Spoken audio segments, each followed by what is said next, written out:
The arena had already decided I was a joke. 10,000 shifters laughed while 9 omegas stood around me in wolf form, and I remained painfully human. Then the announcer ordered me to shift again. On the council platform, 3 alphas leaned forward, but the feared ruler of the Western Highlands rose from the shadows. Something hidden between my heartbeats answered his attention. The laughter stopped. I looked toward the watching alphas and whispered, "I cannot become a wolf." What happened next left every one of them frozen. Chapter 1. The Broken Omega. What decides whether a person has value? Ask a philosopher, and the answer might be consciousness, morality, or the ability to love. Ask a pack of wolf shifters, and they will speak of claws, fangs, strength, and the power to hunt beneath a full moon. When you are the only member of your bloodline in 12 generations who cannot shift, you quickly learn which answer controls your life. Worth is not philosophical in pack society. It is practical, measurable. Mine was calculated on the day I turned 18 and remained human. My name is Mary Stone. I am 19 years old, an Omega, and the humiliation people use to frighten their children. The wolfless girl, the genetic dead end, the shifter who cannot shift. In our world, a wolf determines rank, marriage prospects, employment, and even a person's right to belong. Without one, I am not merely different. I am considered defective. Mothers warn their daughters to appreciate their wolves or risk becoming like the stone girl. My father never forgave me for what my failure cost our family. On my 18th birthday, everyone waited for my first transformation. The moon rose. The pack gathered. Nothing happened. By the following morning, our family's position in the hierarchy had been revoked. My father lost his respected work as a merchant and was reassigned as a laborer. My younger sister Iris lost her engagement to the son of a beta. One silent night had destroyed every future my father believed we deserved. When the lunar trials were announced a year later, he saw an opportunity. "You will volunteer," he told me. I stared at him across our small kitchen. Volunteer for what? The council requires omegas for the trial demonstrations. Demonstrations was a respectable word for public humiliation. Every 5 years, the 4 regional alphas gathered to display their strength before the Confederation. Warriors fought, bloodlines were tested, young wolves proved their control. Omegas were used as entertainment for those seated above them. "I cannot shift," I reminded him. "Exactly." His eyes were cold and practical. "They need a control subject, someone who proves what happens when bloodlines become weak. You will be compensated." There it was. My humiliation had been assigned a price, and my father was prepared to sell it. That conversation happened 3 days ago. Now I stand barefoot in the middle of the grand arena, dressed in a thin linen shift while 10,000 pack members surround me. 9 other omegas have already transformed. Their wolves form a loose circle around me, tails low and bodies tense beneath the attention of the crowd. I remain stubbornly, impossibly human. Laughter rolls through the arena. "It appears we have a malfunction," the announcer declares, barely hiding his amusement. "Girl, you were ordered to shift." "I cannot." My voice disappears beneath the noise. "She is broken," someone shouts. "Why did they bring her here?" The beta handler approaches with a tablet in her hand. She studies it with theatrical care, making certain the audience can see her embarrassment. "My apologies to the council," she announces. "It appears this subject is Wolfless. She was included for comparison purposes." The laughter becomes louder. A cup flies from the stands. It strikes the dirt near my feet, splashing liquid across my bare ankles. I lift my chin. If they insist on turning me into a joke, I will at least refuse to beg. That is when I feel it. Not inside my chest, where a wolf should live. Not in my bones. Not in my blood. It waits in the narrow space between heartbeats, in the stillness before the next breath. A presence that has always existed inside me, although I never possessed the words to name it. The laughter begins to fade. Not because the spectators have lost interest. Because the air is changing. On the elevated platform, 3 alphas lean forward. The 4th ruler sits within a pool of shadow, the mysterious alpha of the Western Highlands. He has not spoken since the trials began. Now he stands. A sharp sensation races across my skin. The air thickens around the arena, and the hidden presence inside me rises for the first time in my life. Shift, the announcer commands again. His voice is no longer amused. It trembles. I already told you, I whisper. Somehow, my words carry across the entire arena. I cannot shift. My gaze locks with the shadowed alpha's distant eyes. Because I am not a wolf. Then I open the door inside me. The transformation is nothing like the stories. There is no cracking bone, tearing muscle, or pain. I do not feel my body forcing itself into another shape. It feels like falling backward into deep water. A surrender to something ancient that has always waited beneath my skin. Light erupts from me. It is not the silver-white radiance of ordinary wolf shifters. It is not the gold associated with the oldest bloodlines. This light fractures into colors that should not be able to exist together. Thousands of impossible shades pour from my fingertips, my eyes, and the crown of my head. The arena floods with brightness. Spectators raise their arms to shield their faces. I do not become a wolf. I become something the world has forgotten. My body rises from the ground. I am not flying, but suspended inside the radiance, like an insect held in amber. My human shape remains, yet something enormous, terrifying, and beautiful now overlaps it. Wings unfold from my shoulder blades. They are not made of feathers, leather, or flesh. They are built entirely from light, each feather carrying a different wavelength of color. My hair floats around my face as though I am underwater. I cannot see my own eyes, but I feel them burning with prismatic fire. The 9 wolves surrounding me flee toward the edge of the arena. Their tails tuck beneath their bodies. Their heads bow low. It is not simple fear. It is recognition. The crowd falls completely silent. Alpha Thornfield rises, shock stripping all expression from his face. Alpha Cross covers her mouth. Alpha Hale stares as though the dead have returned. Only the Western Alpha remains still. Now that my transformed vision can cut through the shadows surrounding him, I finally see his face. He has sharp features and dark hair falling across his forehead. His eyes shift between gray, silver, and the dark color of storm clouds moments before lightning.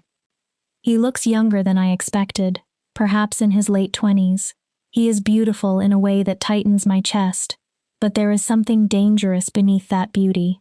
More importantly, he is the only person in the arena who does not appear surprised. He looks vindicated. Impossible, Alpha Cross breathes. The magical amplification carries her voice through the arena. The celestial bloodline disappeared 400 years ago.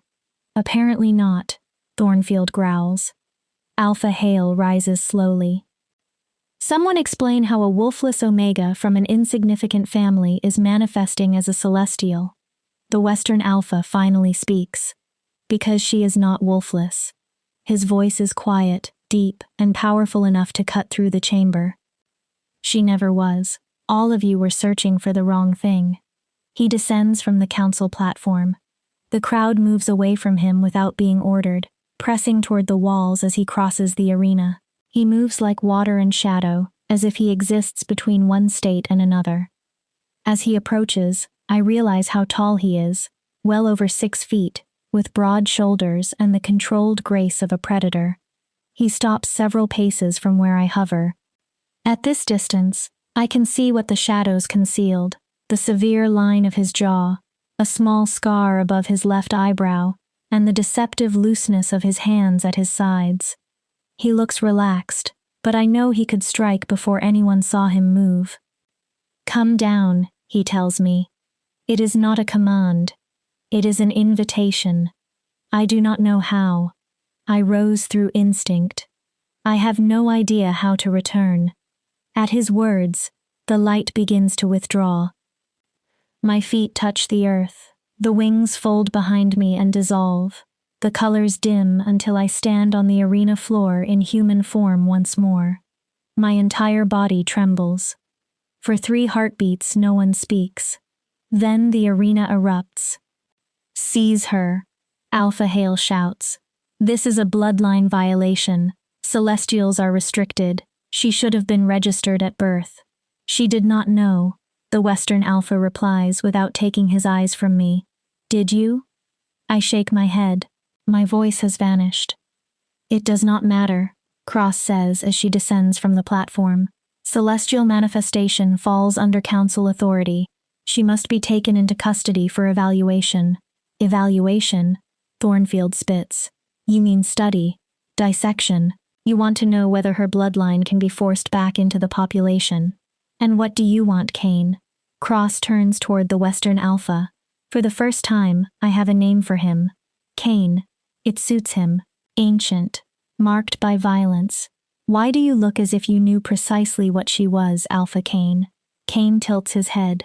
I did not know. I suspected. There have been anomalies among the lower ranks. Abilities that do not match wolf genetics. I have been tracking them. Tracking restricted bloodlines without informing the council? Hale asks.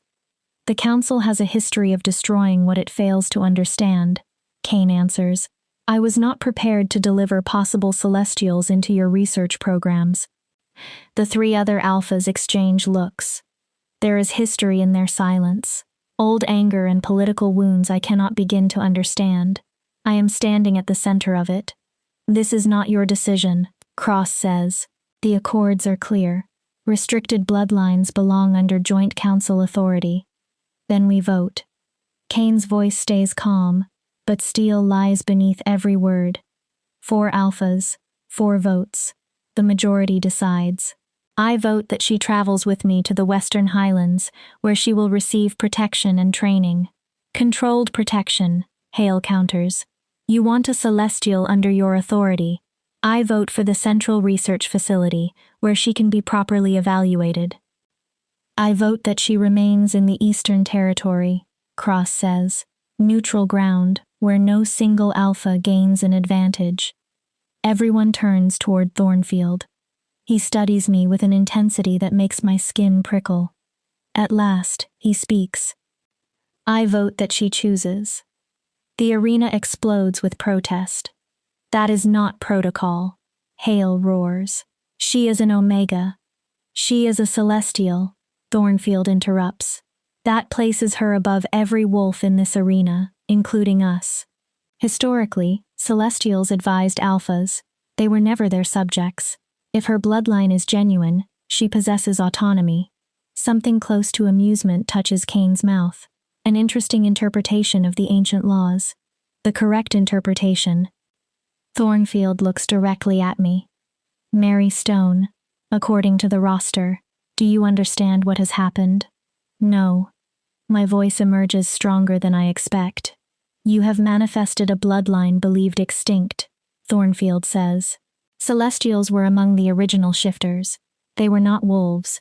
They were something older, beings able to assume several forms, manipulate light, and travel between realms. He pauses. They were so powerful that the wolf bloodlines nearly erased them 4 centuries ago. That is revisionist history, Cross snaps. It is the truth, Thornfield replies, and a living celestial is standing before us. The question is what we do now. I say we allow her to decide. And I say my daughter is coming home with me. My father has reached the arena floor. 2 pack guards flank him.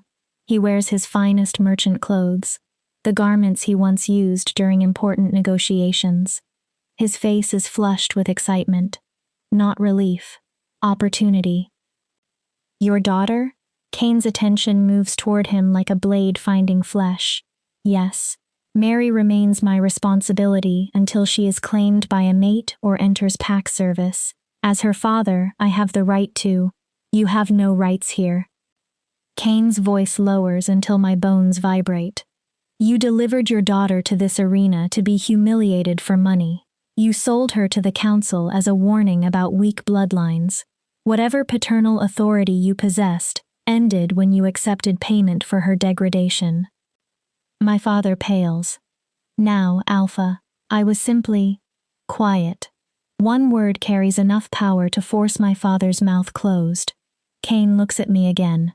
Mary Stone, you have 3 choices.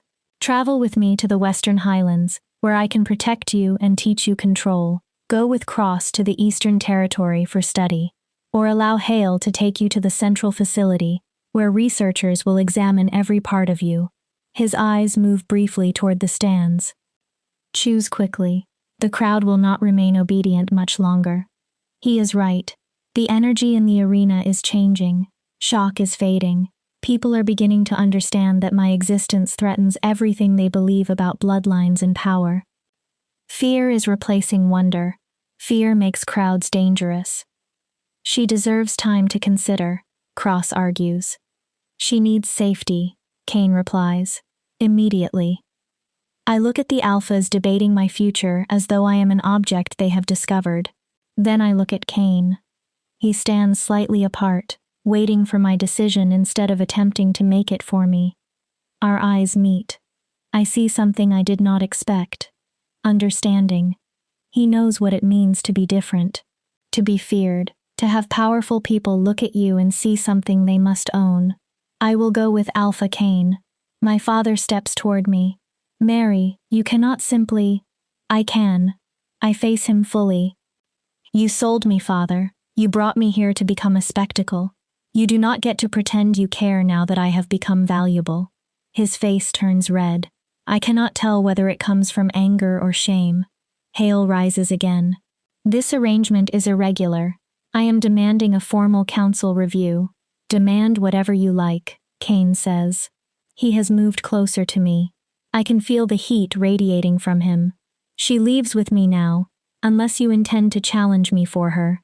Tension cracks through the air. For one moment I believe Hale might accept. He might transform and turn a political argument into violence. Cross places a hand on his arm. Leave it, she says softly. For now. We will reconvene under proper protocol. This is not finished, Hale promises. No, Cain agrees. It is not. He turns toward me. His expression softens by a fraction. Can you walk? I nod, although my legs feel unsteady. Then stay beside me. Do not turn around. Do not respond to anyone. Walk. He moves toward the private exit beneath the council platform. I follow. The crowd parts, but their voices pursue us. A celestial. They were supposed to be dead. She is leaving with the Western Alpha. What does he want from her? Iris appears beside the pathway. My sister pushes through the spectators, her face pale with fear. Mary, wait. Let her go. My father catches Iris by the arm and drags her back. She made her choice. I meet my sister's eyes. I want to tell her I forgive her for remaining silent while our father punished me. I understand that she was trying to protect what remained of her own future. I do not blame her for the decisions he made. Cain's warning echoes in my mind. Do not acknowledge anyone. I look away and keep walking. We leave the arena through a tunnel reserved for alphas. The crowd fades behind us until only our footsteps remain, echoing against the stone. I become painfully aware that I still wear the thin linen shift supplied for the demonstration. My feet are bare, my hair disordered, and dirt stains my ankles. I must look absurd, a frightened girl in sleeping clothes following one of the most dangerous alphas in the Confederation. You are shaking, Cain observes. I discovered that I can turn into something believed extinct while 10,000 people watched, I reply. Shaking seems appropriate. A sound leaves him that might be a laugh. Fair. We emerge into daylight. A sleek black vehicle waits outside. A driver stands beside it, maintaining an impressively neutral expression when he sees me. The Fortress Alpha? Yes. Samuel. Cain gives him a meaningful look. No stops, no diversions, no communication until we are behind the wards. Understood. Cain opens the rear door. I hesitate. This is the last moment in which I could turn back. Once I enter, I will place myself inside the territory of an alpha I know only through rumors. But what is the alternative? Return to the father who sold me. Accept Cross's studies. Submit to Hale's researchers. Kane is the only one who offered a choice. He is the only one who looked at me as though I were a person instead of a puzzle. I enter the vehicle. Kane sits beside me, leaving a respectful distance between us. The door closes, sealing us inside a private world of tinted windows and the quiet vibration of the engine. We pull away. Through the glass, I watch the arena disappear behind us. My sister, my father, and the pack that rejected me remain somewhere within its walls. You have questions, Kane says. I have thousands. Only one finds its way out. Did you know what I was? I suspected, he corrects. There have been other manifestations. Not celestials, but bloodlines, believed extinct appearing in places no one expected. Wolf shifter genetics are changing, perhaps failing, perhaps evolving. I have documented cases for 3 years. Why? He watches the landscape pass outside the window. Because the council wants to believe wolves represent the height of shifter evolution, the strongest, the rightful rulers. Ancient texts describe something different. What do they say? That celestials could become many things: wolves, bears, eagles, serpents. That they manipulated elements, crossed between realms, and lived for centuries. Wolves did not inherit the world because they were more powerful. They inherited it because they were more efficient at reproduction and war. And you believe celestials are returning. I believe the universe corrects imbalance. Wolves nearly eradicated the celestial bloodline 400 years ago, but a bloodline cannot always be erased. Sometimes it becomes dormant. It hides until conditions allow it to surface. His eyes meet mine. You are not an anomaly, Mary. You are a harbinger. A chill moves down my spine. What if I do not want to be one? What if I only want to be normal? Then transforming in front of 10,000 witnesses was unfortunate. There is no cruelty in his words. Normal ended when you illuminated that arena. You are now a symbol, a threat, and a prize. Every alpha in the Confederation will want to control you, examine you, or eliminate you. Except you? I want to understand you. He holds my gaze. There is a difference. The city gives way to open land. Fields become forest. The road rises, winding toward the western highlands, while the trees grow denser and wilder. Eventually, the vehicle leaves the main road and follows a private path up the mountain. Where are we going? My home, Shadow Peak Fortress. It is protected against unwanted visitors and distant enough that the council cannot reach it easily. You will be safe while we learn what you are and how to keep you alive. You speak as though people already want me dead. Kane looks at me with something close to pity. Mary, you are 19 years old and carry a power that terrifies the ruling class. Of course people want you dead. They simply have not decided whether you are more useful alive. The fortress appears when we reach the top of a ridge. It is built into the mountain itself, formed from dark stone that seems to have grown out of the rock. Towers pierce the clouds. The walls look capable of surviving centuries of war. It is harsh, isolated, and beautiful. Welcome to Shadow Peak, Kane says. Whether it becomes your sanctuary or your prison will depend partly on how you choose to see it. The gates open. We enter a broad courtyard where several servants are waiting. Every person stops when I step from the vehicle. A celestial has arrived in the Western Highlands, at the Alpha's private fortress. Fear and fascination fill their faces. Kane exits and begins giving orders.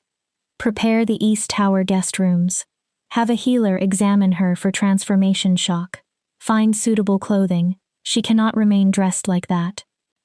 An older woman steps forward. Gray threads run through her hair, and authority shapes every line of her posture. Alpha, with respect, should she not remain in the lower quarters until we determine whether she is dangerous? Kane's face remains calm. The temperature seems to fall. Mira, did I speak unclearly? No, Alpha. Then why are you questioning the order? Mira lowers her gaze. My apologies. The East Tower will be prepared. Good. Kane turns toward me. Mira manages this household. She will provide anything you need. And you? I ask. Where will you be? Strengthening the wards, speaking with the other alphas, and attempting to prevent the council from declaring war. He pauses. I will also search for every surviving record about Celestials. We must understand what you are before someone else defines it for you. Then he walks into the fortress, entirely at ease within his own territory. I remain in the courtyard while strangers watch me like an unexploded weapon. This way, Miss Stone, Mira says. I follow her through corridors built from black stone and illuminated by torchlight. We climb more stairs than I can count until she opens a tower room overlooking the valley. The Alpha ordered that you be treated as a guest, not a prisoner, she says. However, I advise you not to wander. The fortress has ancient defenses, and they do not always distinguish between an intruder and a resident. I understand. Mira leaves. I walk toward the window. Forests stretch for miles below. Mountain peaks cut into the distance while the setting sun paints the sky in red and gold. The view is breathtaking. It is also completely removed from everything I have known. I press my hand to the glass. Light refracts through my fingers in faint prismatic colors, even though I am no longer transformed. What am I? And what have I begun to become? Chapter 2. The Beast in Beautiful Skin. The healer arrives about an hour after Mira leaves. She is younger than I expected, perhaps 30, with gentle eyes and hands that glow faintly silver when she checks the pulse at my wrist. She is a wolf shifter, but nothing about her feels threatening. My name is Petra, she says. Transformation shock is common after a first shift, especially when someone had no idea what to expect. Your body has suppressed this power for years. Releasing so much energy at once should have rendered you unconscious. I feel fine. You feel numb, she corrects. That is not the same. She guides me toward the enormous bed. The shock may arrive tonight. Fever, nightmares, hallucinations, confusion. Your mind has to process everything that happened. Nothing about this feels normal. A small smile touches her face. That is fair. Still, you are managing better than most people would. I have treated wolves who understood their first shift and still collapsed afterward. You manifested as a supposedly extinct bloodline in front of thousands of hostile witnesses and remain coherent. That requires strength. The words ease something tight inside me. Thank you. Petra examines my eyes and reflexes. She studies the prismatic shimmer clinging to my skin like oil over water. Eventually, she sits back. Physically, you are remarkably healthy. Your cellular structure is unlike anything I have seen. It appears to function at a higher frequency than ordinary shifters. You may heal faster, age more slowly, and require less food or sleep. She hesitates. There is one other matter. You are probably sterile. The word strikes harder than I expect. What? The ancient records state that Celestials and wolves could not reproduce together. Their inability to replenish their numbers was one reason the bloodline disappeared. I am sorry. I wait for devastation. Instead, I feel an unexpected release. For the past year, I have already believed myself barren. It was one more failure my father listed whenever he explained why no one would choose me as a mate. Learning that it may belong to my bloodline rather than being another personal defect almost feels like relief. I already knew I could not have children, I say. Petra frowns. How? Healers examined me last year. They said my reproductive system did not function. I thought it was another way I was broken. You are not broken. Her voice turns firm. You are different. Those words do not mean the same thing. She gathers her instruments. Alpha Kane asked me to examine you every day for the first week. Send for me if you need help before tomorrow. At the doorway, she pauses. Welcome to Shadow Peak, Mary. Some people here will not be kind, but many understand danger when they see it. You were in genuine danger. The Alpha was right to bring you here. After Petra leaves, I explore the room. It is at least 4 times the size of the bedroom Iris and I shared. Dark furs cover the bed. 2 chairs sit beside a fireplace. A desk stands near the window, supplied with paper and ink. An arched doorway leads to a private bathing room, where the tub is large enough to swim in. Someone has placed clothing on the bed: soft leather trousers, a deep green tunic, undergarments, and boots that appear to be my size. Real clothing. Not the discarded garments I have worn since our family lost its status. I remove the linen shift and dress slowly, running my hands over the fine material. When I look into the mirror, I barely recognize the woman reflected there. She looks capable, almost powerful. She does not resemble the broken Omega who stood in the arena. A knock interrupts me. "Come in." Mira enters with a tray. "The Alpha thought you would be hungry. You missed the evening meal." The scent of roasted meat, warm bread, vegetables, and herbs fills the room. My stomach growls. Mira's mouth twitches. "Thank you." She places the food on the table near the fireplace. "The Alpha requests your presence in his study after you eat. The 3rd floor, West Wing. Someone will guide you." Is it truly a request? With the Alpha, there is rarely a difference. She turns toward the door, then stops. He is not what the rumors claim. Cruel? Ruthless, certainly, but never without a reason. He does not hurt people because he enjoys suffering. He hurts them when they threaten something he has chosen to protect. What is he protecting? Mira looks over her shoulder. You should ask him. An hour later, a nervous young servant named Thomas guides me through the fortress. He stumbles over several words and avoids standing too close. Being alone with a celestial clearly terrifies him. Eventually, we stop before an ornate wooden door. "Just knock," he says. "The Alpha expects you." I raise my hand. Enter. Kane's study is exactly what I imagined. Dark wood, shelves stretching from floor to ceiling, and a massive desk covered with maps and documents. The artifacts surprise me. A chalice emits a faint blue glow from inside a glass case. A knife rests on a shelf, its blade resembling frozen smoke. A small stone wolf appears to move whenever I look away. Kane stands at the window. He has changed into simple dark trousers and a loose shirt. His feet are bare. The informal clothing makes him appear more human, but the power surrounding him has not diminished. "Sit." He does not turn.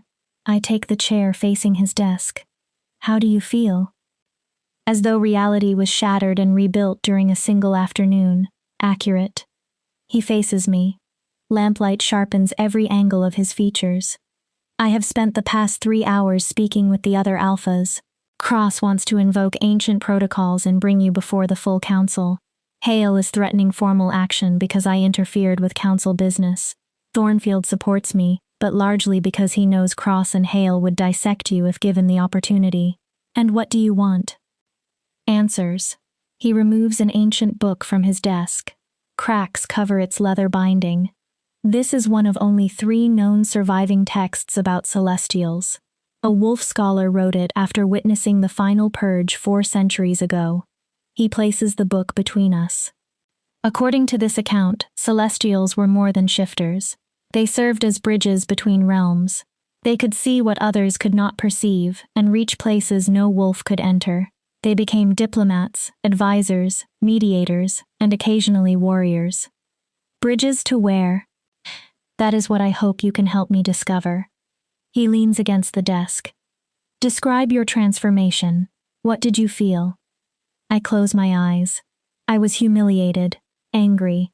Then it felt as though a hidden door opened. There was light behind it. Color, energy. It wanted to come through, and I allowed it. You allowed it? Yes, it did not force me. It waited for permission. Kane studies me.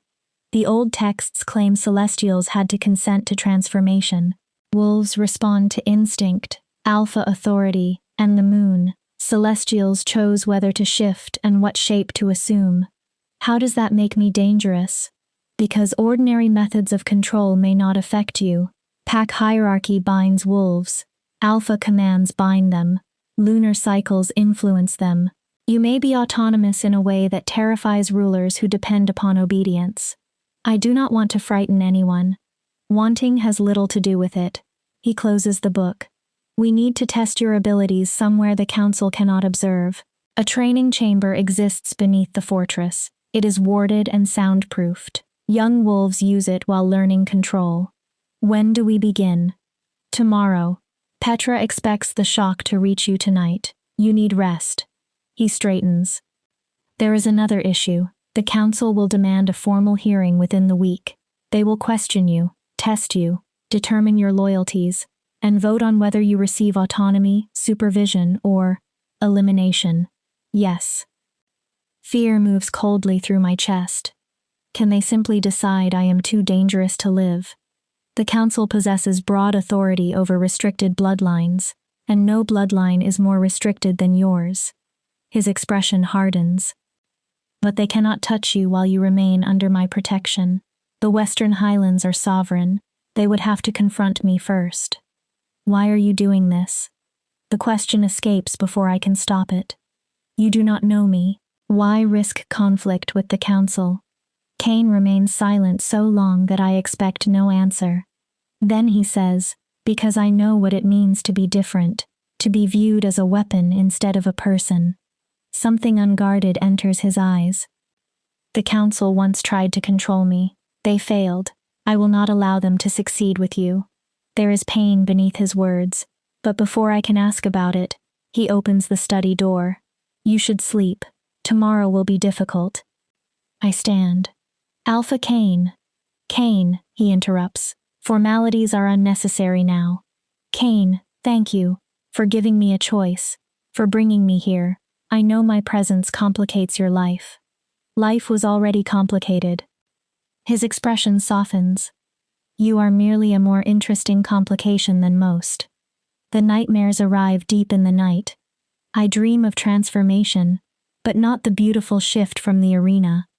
I am trapped between forms. My body stretches, fractures, and dissolves. Light pours through wounds that close without healing. I lose the boundaries of my skin and become energy without a physical anchor. Voices surround me. Thousands of them speak languages I have never learned, yet somehow understand. Remember. Wake. Find us. You are not the first. You will not be the last. Remember what we were. Remember what they stole. I wake screaming. The door crashes open. Cain enters without a shirt, eyes wild, moving with the speed of someone who began running before he understood why. He searches the room for a threat. Then he sees me. Nightmare, I gasp. Petra warned me. I heard you from 3 floors below. His breathing is hard. Adrenaline still controls his body. I am sorry. I did not mean to. Do not apologize. He drags one hand through his hair. Transformation shock affects everyone differently. Yours may be manifesting as dreams. They were not only dreams. My voice falls to a whisper.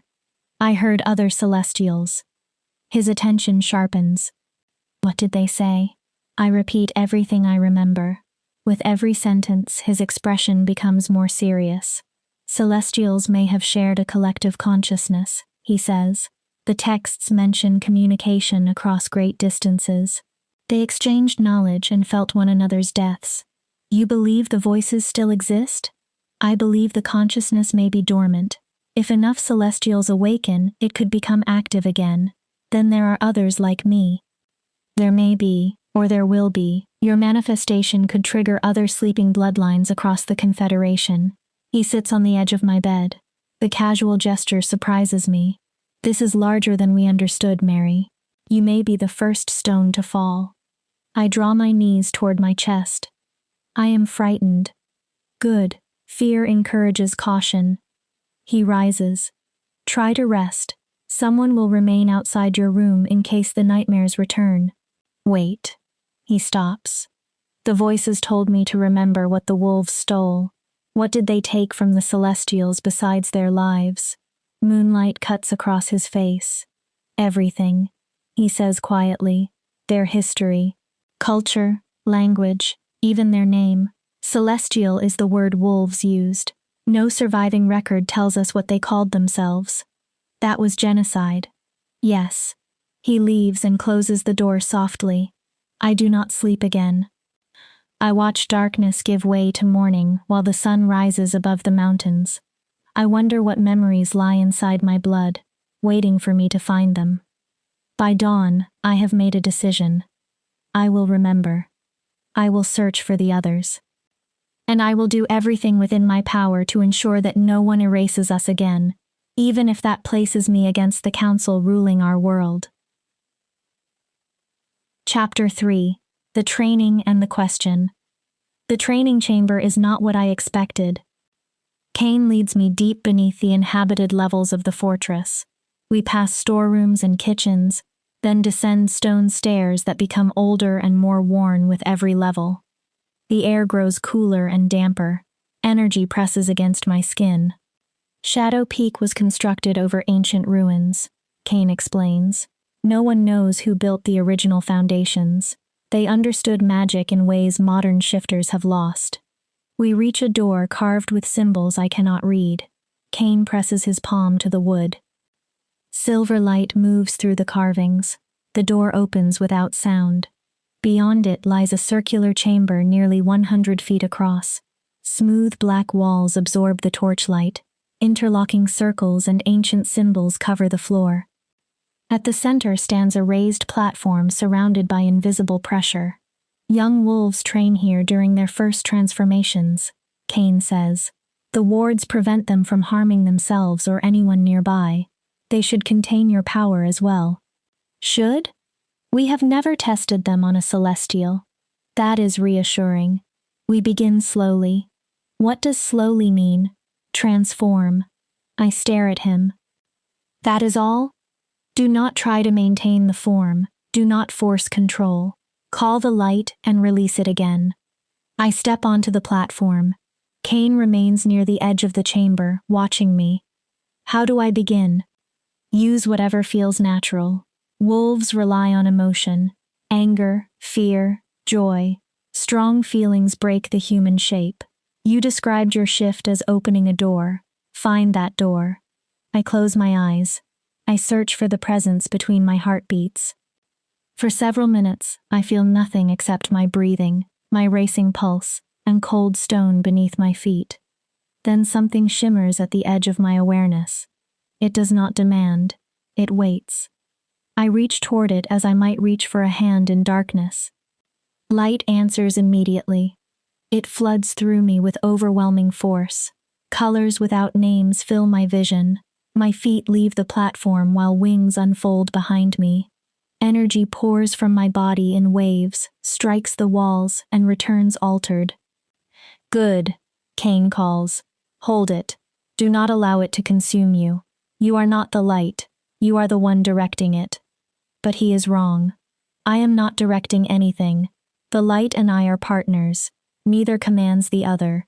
The transformation exists only because we both agreed. Mary, his tone sharpens. Return. I do not know how. My voice carries strange harmonics. I hear him approach despite the wards. His hand closes around my ankle, the lowest part of my body still near the ground. The contact anchors me. The light falters. Follow my voice, he orders. Find your body. You are Mary Stone, 19 years old, born in the Eastern Valleys. You prefer books and quiet places. Before yesterday, you had never transformed. Remember yourself. His words become a rope. I grasp them and pull my consciousness back from the vastness. The light fades. The wings fold. My feet touch stone. My legs collapse. Cain catches me before I strike the platform. His arms lock around my waist. My back presses against his chest, and his breath warms the side of my neck. For one moment, neither of us moves. That lasted 4 minutes, he says. Most new shifters cannot hold their first form for 30 seconds. It did not feel like holding. My voice shakes. It felt like drowning. I could have released myself and disappeared into the light. His arms tighten. That is the danger. Some celestials lost their identities during transformation. They became pure energy, eternal, formless, and no longer themselves. The texts call it dissolution. You mean I could stop existing? You must learn control before we attempt anything longer. He helps me sit, then moves back to give me space. Wolf shifting is driven by instinct. Yours requires constant awareness. You must preserve your identity while transformed. I study him. He wears practical dark training clothes, with his hair tied away from his face. A tension runs through his shoulders. You were afraid. Yes. Why? The wards contain physical force. They cannot prevent dissolution. If you had released your identity completely, there would have been nothing for me to bring back. Something raw enters his eyes. I cannot protect you from yourself, Mary. That part is yours alone. The truth settles heavily. Every transformation carries the possibility that I may not return. Perhaps we should stop. Perhaps. Kane sits beside me on the platform, close enough that our shoulders nearly touch. The hearing is in 5 days. If you cannot demonstrate control, the council will use it to justify permanent confinement, or something worse. You need to hold your form for at least 60 seconds in front of witnesses. 60 seconds of almost ceasing to exist. We build toward it. Several sessions each day if necessary. I will anchor you every time. He looks toward me. Unless you do not trust me. I trust you. The answer comes before I can examine it. I should not trust him. We met yesterday. He is an alpha with an agenda, and I am isolated inside his fortress. But I recognize the pain in his eyes when he speaks about control and the council. We have both survived being categorized as something dangerous. Good, he says. Then we try again. This time, transform and return immediately. 10 seconds. Dip your foot into the water instead of throwing yourself into it. We train for 3 hours. Each attempt becomes slightly easier. I learn to open the door without falling completely through it. I count seconds while holding my identity. I learn to sense Kane at the edge of my awareness. A fixed point I can use when everything else becomes light and chaos. By the end of the session, I can remain transformed for 23 seconds before the pull toward dissolution becomes unbearable. That is progress, Kane says while we climb back through the fortress. We train twice tomorrow. At this rate, you may reach 60 seconds before the hearing. And if I do not, we find another strategy. At the landing leading toward my tower, he stops. Rest, eat. Petra will examine you later. I need to speak with Thornfield. He wants to meet before the hearing and plan how we handle Cross and Hale. Why is Thornfield helping us? His territory borders the northern wildlands. He faces creatures and rogue bloodlines the other alphas prefer to ignore. He knows wolf genetics are weakening and wants to understand why. Kane's expression darkens. He also hates Cross. They were once engaged. She ended the match when political ambition became more valuable to her than their connection. He never forgave her. So his support is personal. All politics are personal. Remember that when we meet the council. They will speak of protocol, safety, and tradition. But underneath those words are fears, grudges, and private ambitions. Kane leaves. The afternoon moves slowly. I bathe, eat, and attempt to read a romance someone placed in my room. It tells the story of a weak human woman who falls in love with a powerful shifter. Her greatest concern is whether he will accept her despite her lack of strength. I throw the book across the room. The heroine does not risk dissolving into energy whenever she becomes emotional. Petra arrives later and checks my condition. You are remarkably stable. She records notes on a tablet. Your transformation has spread across every territory. Some packs call you a miracle. Others demand confinement. One group claims you are a sign of the apocalypse. Wonderful. I always hope to become apocalyptic. Petra laughs softly. The council scheduled your hearing for 4 days from now at noon in Central Hall. All 4 alphas will preside. Representatives from every major pack will attend. Will I be physically safe? Yes. Ancient wards protect the hall. No one can commit violence inside. And politically? That depends upon your performance and how badly the council wants an example. After Petra leaves, I watch sunset cover the mountains. I think about Iris. Does she worry for me? Or is she relieved that her wolfless sister has become someone else's responsibility? A knock interrupts the thought. I expect a servant. Cain enters instead. He has changed into formal clothes. His hair hangs loose around his face, making him appear both more civilized and more dangerous. I thought you might prefer company at dinner. I would. Two servants carry in enough food for several people. They arrange it beside the fireplace, light the flames, and leave. Cain gestures for me to sit. I spent the afternoon studying the oldest celestial text. I found something curious. What? Before a dangerous journey or important decision, celestials shared a meal with the person they trusted most. They called it witnessing.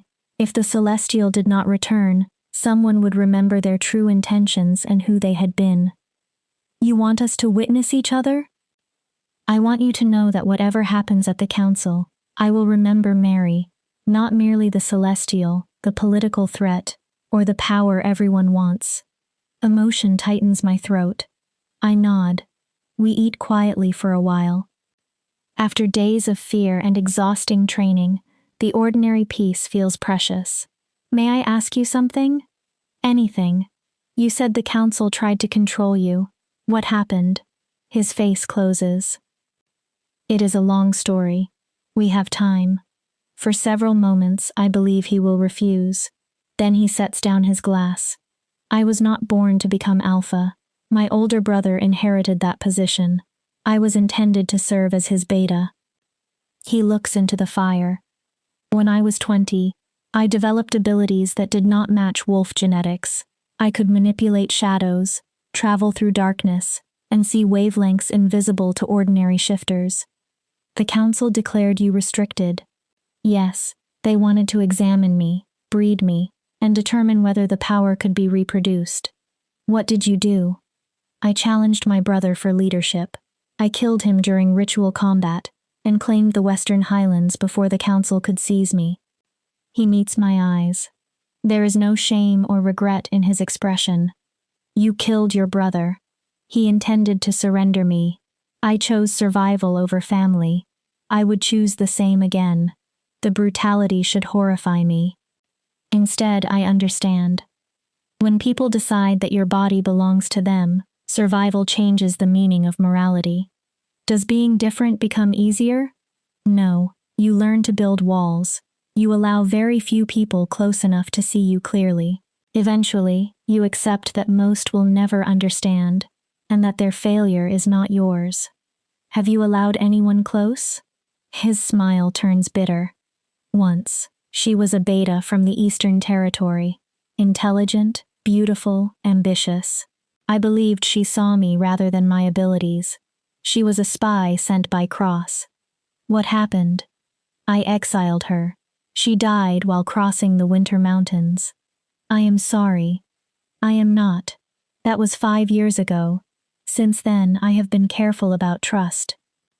Yet you brought me here. Yes. Why? He studies me as though looking beneath my skin. In the arena, you stood alone while thousands mocked you. Yet you refused to lower your head. You were not fighting to prove them wrong.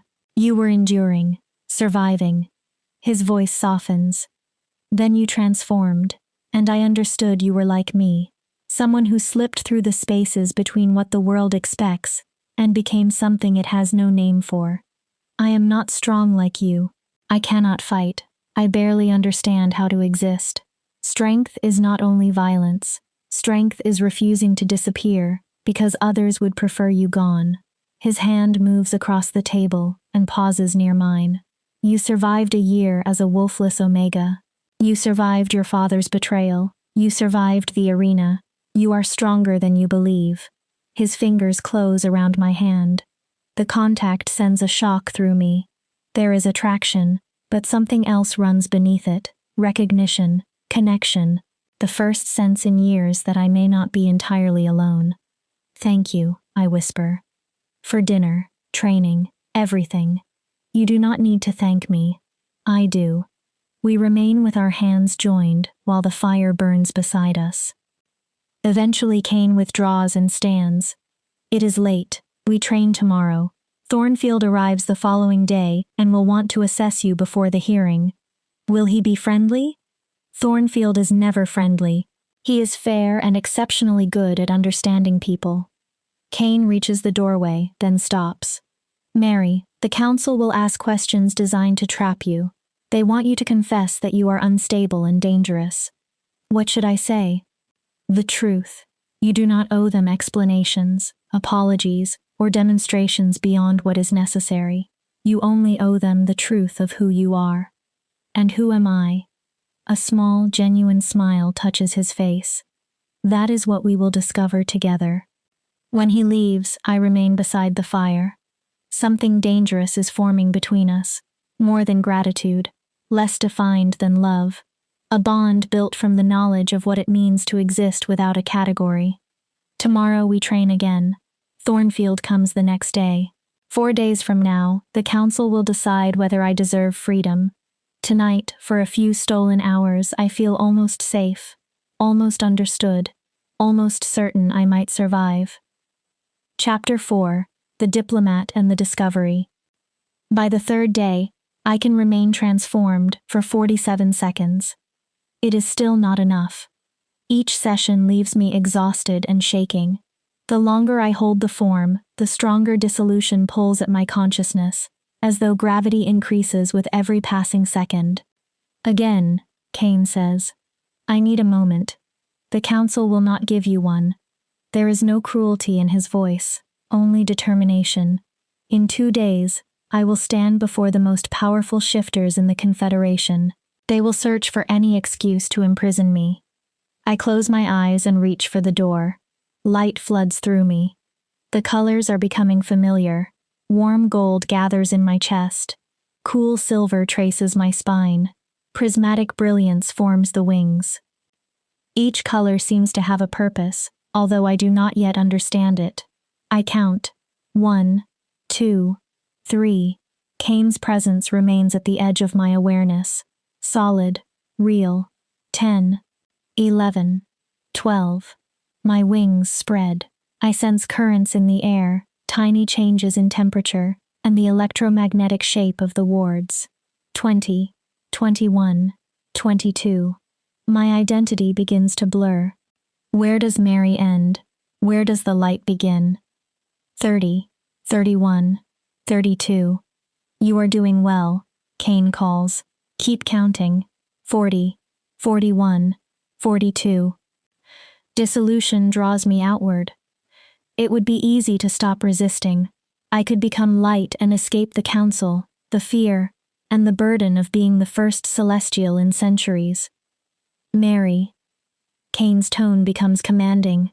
Return. 50, 51. I force 1 additional second. Then I collapse the transformation. My knees strike the platform. Cain catches me before I fall forward. 52 seconds, he says. Your longest attempt. Still not enough. It may have to be. He sits beside me. Thornfield arrives in 2 hours. You need to recover and prepare. What is he truly like? Brilliant, ruthless when necessary. He plans several moves ahead in every political conflict.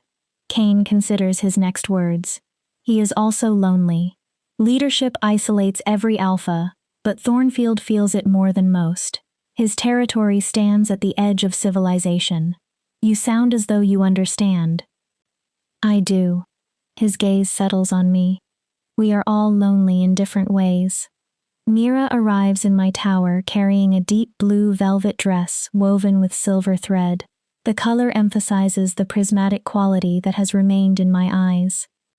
She arranges my hair with efficient hands. The Northern Alpha judges appearance before substance, she says. He must see someone controlled and composed, not a frightened girl. I am frightened. Then become better at hiding it. Her eyes meet mine in the mirror. Sometimes survival begins with pretending to be stronger than you feel. When she finishes, The woman reflected in the glass appears older and more refined. Cain arrives at sunset in formal black clothing. His hair is tied back. His eyes widen slightly when he sees me. You look... He stops. Good. You look good. So do you. We hold each other's gaze too long. Then he offers his arm. Thornfield is waiting. Are you ready? No. Good. That means you understand the danger. The great hall has towering ceilings, stone pillars carved with wolves, and a fireplace large enough to roast an entire deer. Thornfield stands with his back to us, studying one of the carvings. He is tall but leaner than Cain. Silver threads run through his dark hair, although he appears to be in his 30s. When he turns, his eyes are pure wolf gold, even in human form. Cain. His voice is cultured and precise. Thornfield. This is Mary Stone. The golden eyes settle on me. He studies every detail: hair, dress, posture, hands. The Celestial, he says. You are younger than I expected. I am 19. Exactly. He circles me slowly. 19. First manifestation 3 days ago. No training or understanding of your abilities. In 2 days, you face the council. He stops in front of me. Do you understand how thoroughly Cross and Hale intend to destroy you? I am beginning to. No. They will order a demonstration, then use it to describe you as unstable. They will cite Celestials who lost control and destroyed settlements during dissolution. After frightening everyone, they will offer 2 choices: containment for public safety or elimination. Cold moves through me. Cain said I could not be harmed inside Central Hall. You cannot be killed there, Thornfield agrees. But they can sentence you. Once the judgment is issued, the wards will no longer protect you outside. I look toward Cain. You did not tell me it was this serious. I was not certain, he says. Thornfield has sources inside the other territories. If he confirms the plan, we must assume it is real. Cross wants you alive, Thornfield continues. She believes celestial genetics could repair weakening wolf bloodlines. She is wrong, but that will not prevent her from trying. What do? We make autonomy the only lawful choice. He walks toward a table covered in old documents.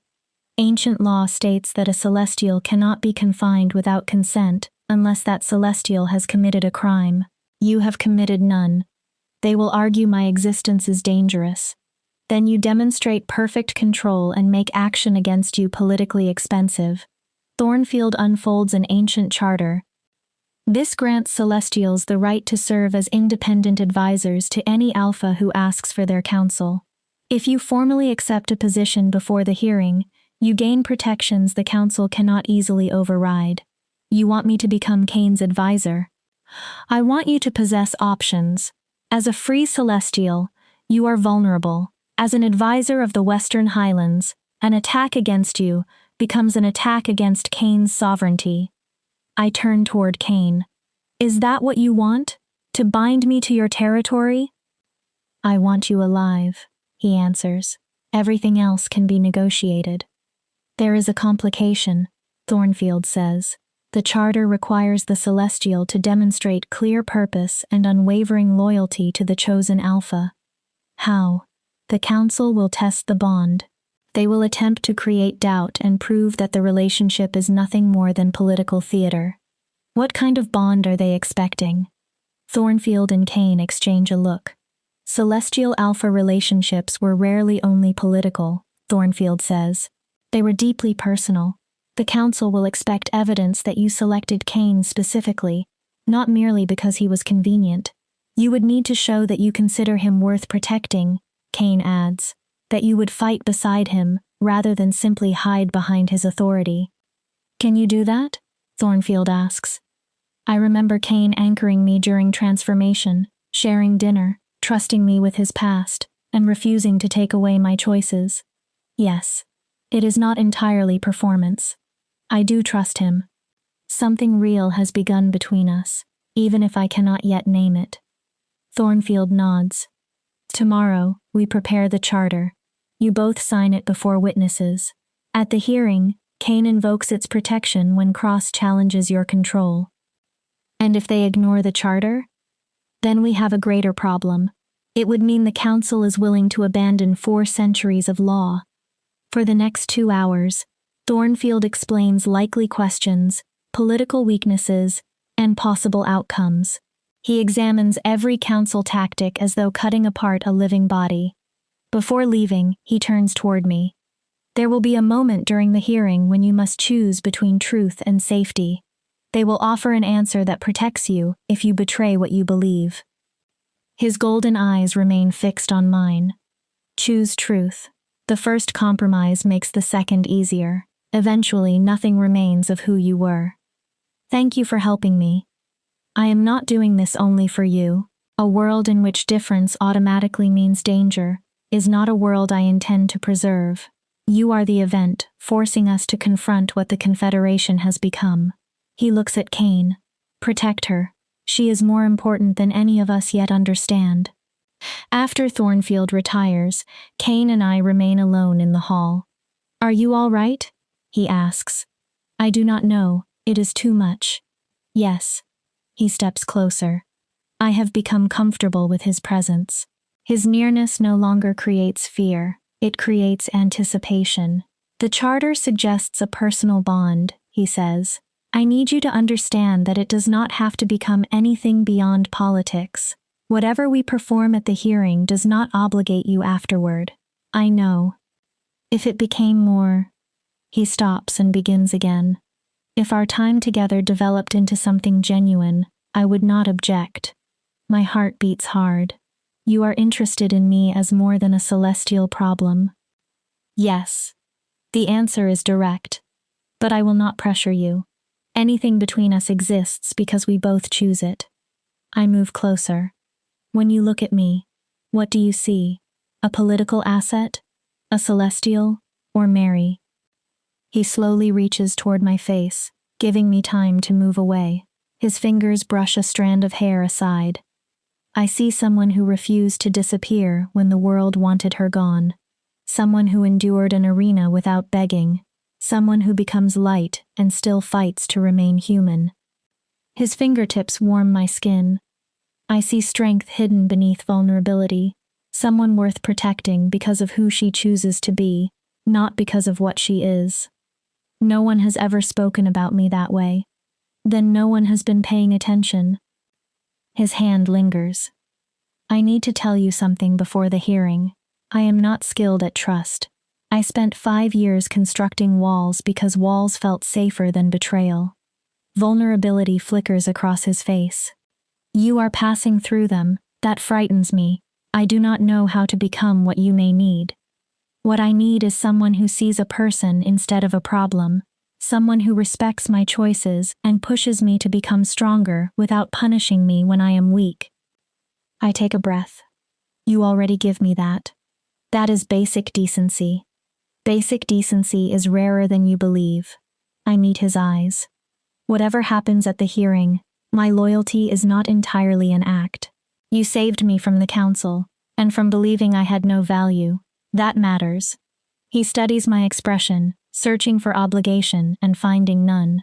Thank you for trusting me. I will try to deserve it. Possibility fills the space between us. Cain steps back first. Rest.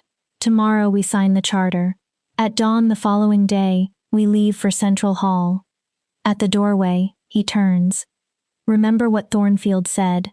You owe yourself truth. Everything else is performance. After he leaves, I watch the stars appear above the mountains. Tomorrow I sign my name to the Western Highlands. The next day I face the council. Somewhere during these few impossible days, I have stopped being a frightened girl pretending to possess strength. I am beginning to believe it may already be mine. Chapter 5. The Promise Unspoken. The charter is beautiful. Thornfield presents it during breakfast on ancient parchment. Although the words were written recently, the ink already appears faded with age. The language is formal and difficult, but the central agreement is clear. I, Mary Stone, will serve as celestial advisor to the Western Highlands in exchange for protection, resources, and autonomy.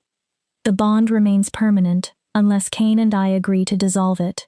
Breaking the agreement carries serious consequences for either side. Sign here, Thornfield says. Cain will sign beside you. I will witness it. Then the charter becomes binding under ancient law. What does a celestial advisor actually do? Whatever the territory requires. Celestials once worked as diplomats, strategists, mediators, and warriors. You will learn the role with time. And if I am terrible at it, you improve. Cain sits across from me, holding a cup of coffee. Shadows beneath his eyes suggest that he slept as poorly as I did. The charter is not about current competence, he says. It gives you legal protection. We discover everything else together. I lift the pen, then hesitate. This could connect me to you for the remainder of my life. Yes. That is a long time to remain bound to someone I barely know. It is. Which is why you must be certain, not merely that the strategy is sound, but that you can live with me and everything attached to my protection. The alternatives are worse.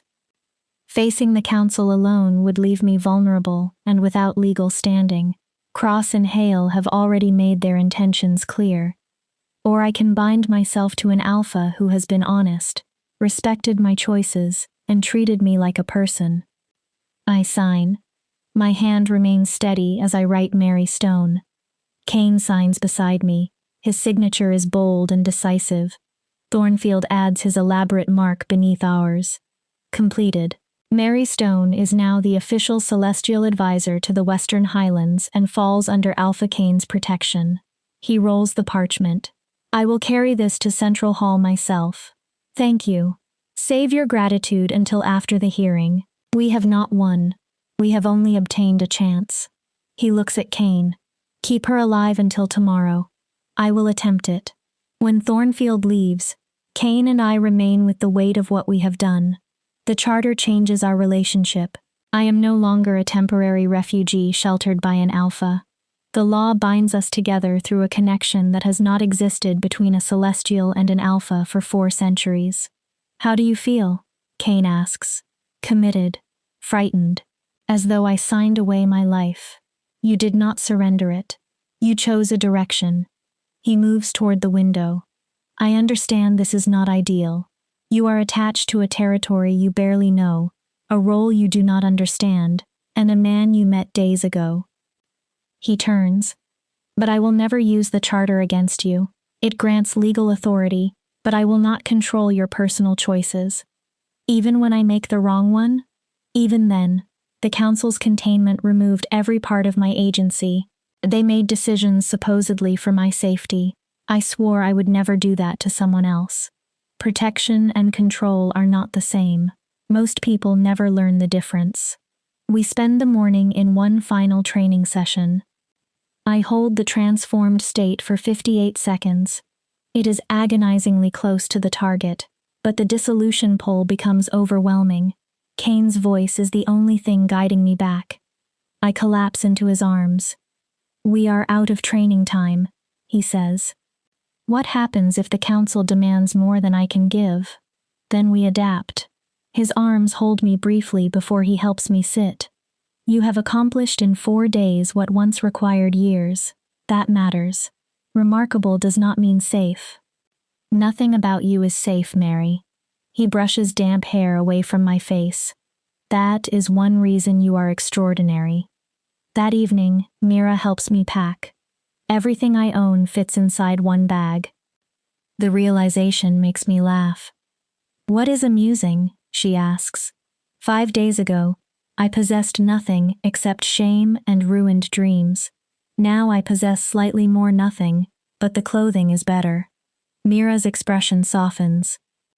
You possess your name, your choices, and your future. Those are not small possessions. They feel small when the council wants to remove them. Then do not allow it.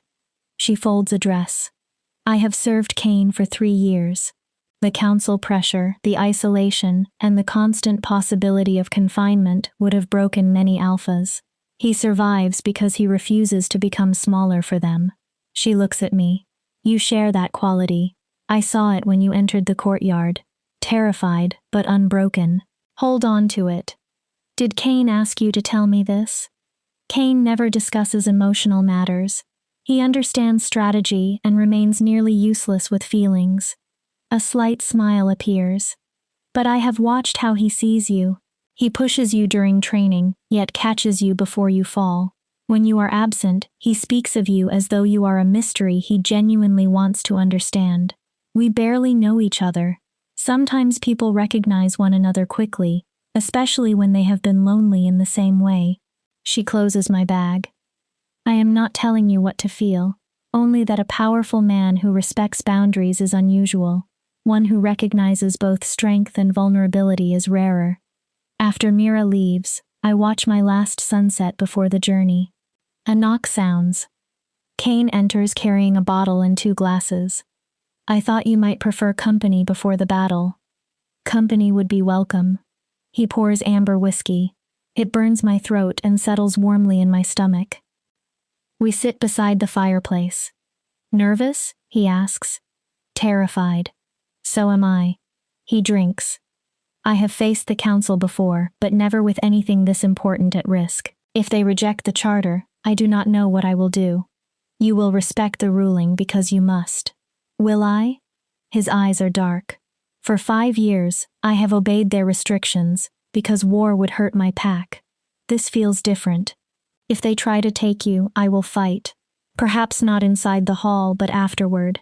That is madness. You cannot begin a war over one person.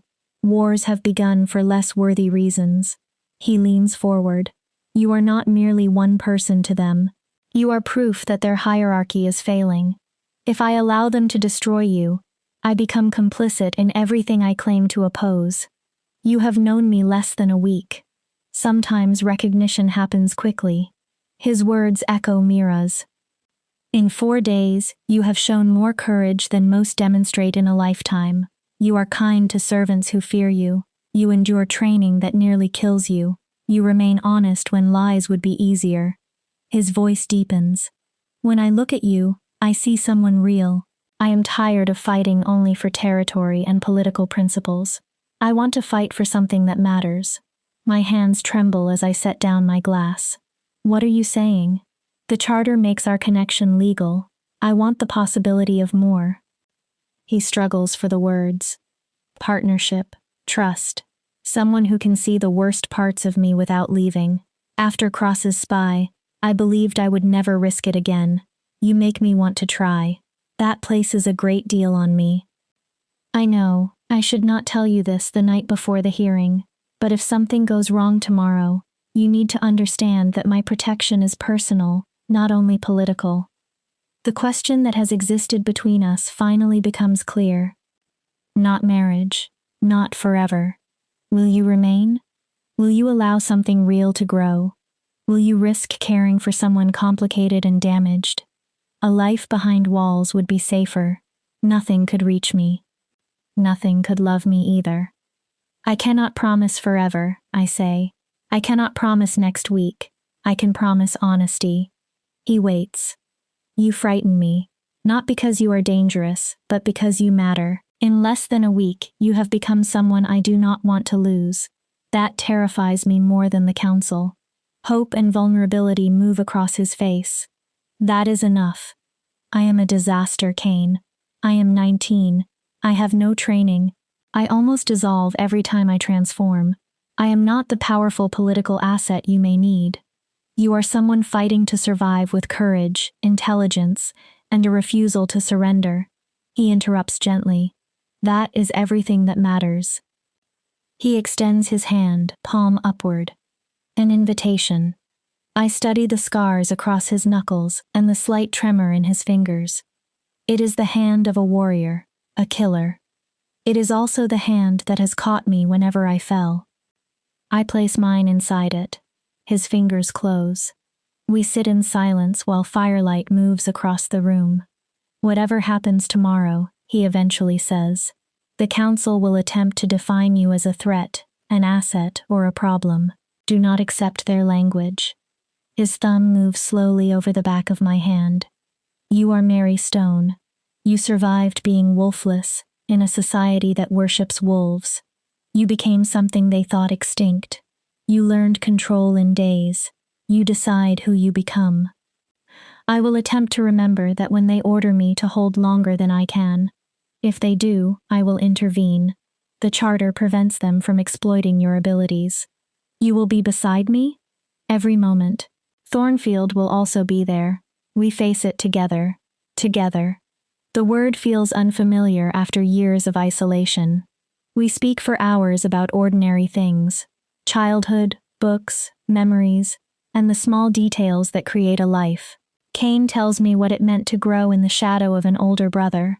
I tell him about Iris, my father, and the year I spent inside textile mills believing that nothing better would ever come. It is after midnight when he walks me to the tower. He lifts my hand and places a soft kiss across my knuckles. Sleep if you can. His voice lowers. And Mary, whatever question the council uses to test your loyalty, the answer already exists inside you. Trust yourself. After he leaves, I lie awake with my hand still tingling from his lips. I do not know whether our connection is real, or whether fear and gratitude have made it appear stronger than it is. But I want the chance to discover the truth. Dawn arrives too soon. Mira wakes me with tea and breakfast. Wear the gray dress. It is appropriate for the hearing but practical if you must move quickly. You expect trouble? Central Hall is protected. The journey is not. Cross and Hale would benefit if you never arrived. We travel in 2 coaches. Kane, Thornfield, and I share the first. Guards fill the second. The chosen route winds through wilderness, adding hours to the journey but reducing the chance of ambush. Nothing attacks us. The possibility follows every mile. Central Hall appears in the late afternoon. It is older than Shadow Peak, built from white stone that glows under the fading sun. Protective wards distort the air around it. Violence is impossible inside, Thornfield explains. A person attempting to attack would find the body refusing. Then why am I still frightened? Because bodies are not the only things that can be destroyed, Kane says. Words cut deeply. We are assigned 3 private rooms connected by a shared sitting area. That evening, Cross requests a private audience. No, Kane says immediately. It is a trap. It is protocol, Thornfield replies. She is entitled to question all parties before the hearing. Refusing creates suspicion. I will accompany Mary. Private interviews do not permit companions. Thornfield turns toward me. The decision is yours. Understand that anything you say will probably be used tomorrow. I will go. Kane's jaw tightens. You do not have to. I must face her eventually. Cross receives me in an elegant sitting room. Her auburn hair is intricately braided. Eastern colors cover her formal dress. Every detail announces authority. Mary Stone, thank you for coming. She gestures toward a chair. This is not an interrogation, only a conversation. I sit with my spine straight. I will speak directly, she says. Your manifestation created a problem, not because we fear old bloodlines, but because your abilities are untrained and potentially catastrophic. You believe I am dangerous. Your power is dangerous. She leans closer. Historical accounts describe hundreds of Celestials losing cohesion near the end of their civilization. Entire villages were destroyed. Wolves did not conduct the purge solely from prejudice. They acted to survive. That is convenient justification for killing them. Her eyes flash. It is documented history. Now you appear without training and bind yourself to an alpha who has his own difficulties with control. She studies me. Can you honestly claim that is safe? I am learning. With Kane? She speaks his name bitterly. You have known him for less than a week. How much do you understand about his motives? Does he want you protected, or does he want a Celestial under his authority to weaken the council that has restrained him? Doubt moves through me. Then I remember Kane giving me choices, admitting his past, and keeping careful distance despite what was forming between us. He has been honest. Or he revealed exactly what you needed to see. Cross stands and moves toward the window. Tomorrow will decide your future. If you demonstrate control and agree to regular assessments, the council will probably grant conditional autonomy. Freedom under observation. Safety with supervision. It is the best outcome available. And if I refuse? Then we must treat you as an active threat. Her expression is hard but not openly cruel. I am responsible for millions of shifters. Help me protect them. Do not allow attachment to Cain to destroy your chance at a life. The offer is seductive. I could be free, provided I consent to observation, testing, and continued proof that I deserve freedom. But such acceptance would always depend upon obedience. It would be confinement wearing softer language. I will consider it. That is all I ask. Cross's expression softens. One more warning. Tomorrow someone will force you to choose between Cain and what they call the greater good. Think carefully. Your answer will shape everything afterward. When I return, Cain is pacing the shared room. What did she say? I repeat the conversation. Conditional autonomy, he says bitterly. Containment with a prettier name. She sounded reasonable. Cross is skilled at making tyranny sound like compassion. He faces me. If you accept, they will test you forever. One mistake, one refusal, and they will tighten the restrictions. I lived beneath that system for 5 years. Do not volunteer for it. What if she is right? What if I am dangerous? You are dangerous. So am I. So is every alpha. His answer is immediate. The question is whether you use power responsibly. Laboratories cannot answer that. Life does. Thornfield enters after hearing our raised voices. When I explain Cross's warning, calculation fills his face. The loyalty question will not be hypothetical. She intends to force you to choose publicly. What answer protects me? None. Choose Cain, and they call you blindly devoted. Choose the council, and the charter loses meaning. An alpha has little reason to protect an advisor who refuses loyalty in return.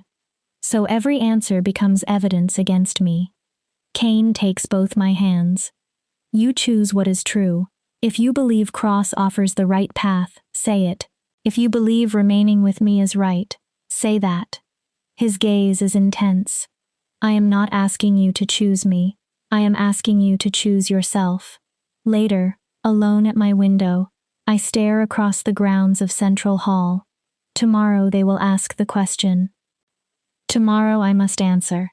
I still do not know what my truth will be. Chapter 6. The Trial of Light and Shadow. I do not sleep. Every time I close my eyes, another version of the hearing plays inside my mind. In some, I demonstrate perfect control and receive autonomy. In others, I dissolve before thousands of witnesses. In the worst, I speak whatever answer the council wants and lose myself without transforming at all. Morning arrives gray and cold. Mira helps prepare me. Thornfield reviews the legal arguments one final time. Cain says little, but his presence remains near the window, tense and watchful. At 11:30, a herald arrives. The council is prepared. The Celestial will present herself. Cain offers his arm. I accept. Thornfield walks behind us through the corridors. Shifters line the walls, eager to see the Celestial whose existence may alter the Confederation.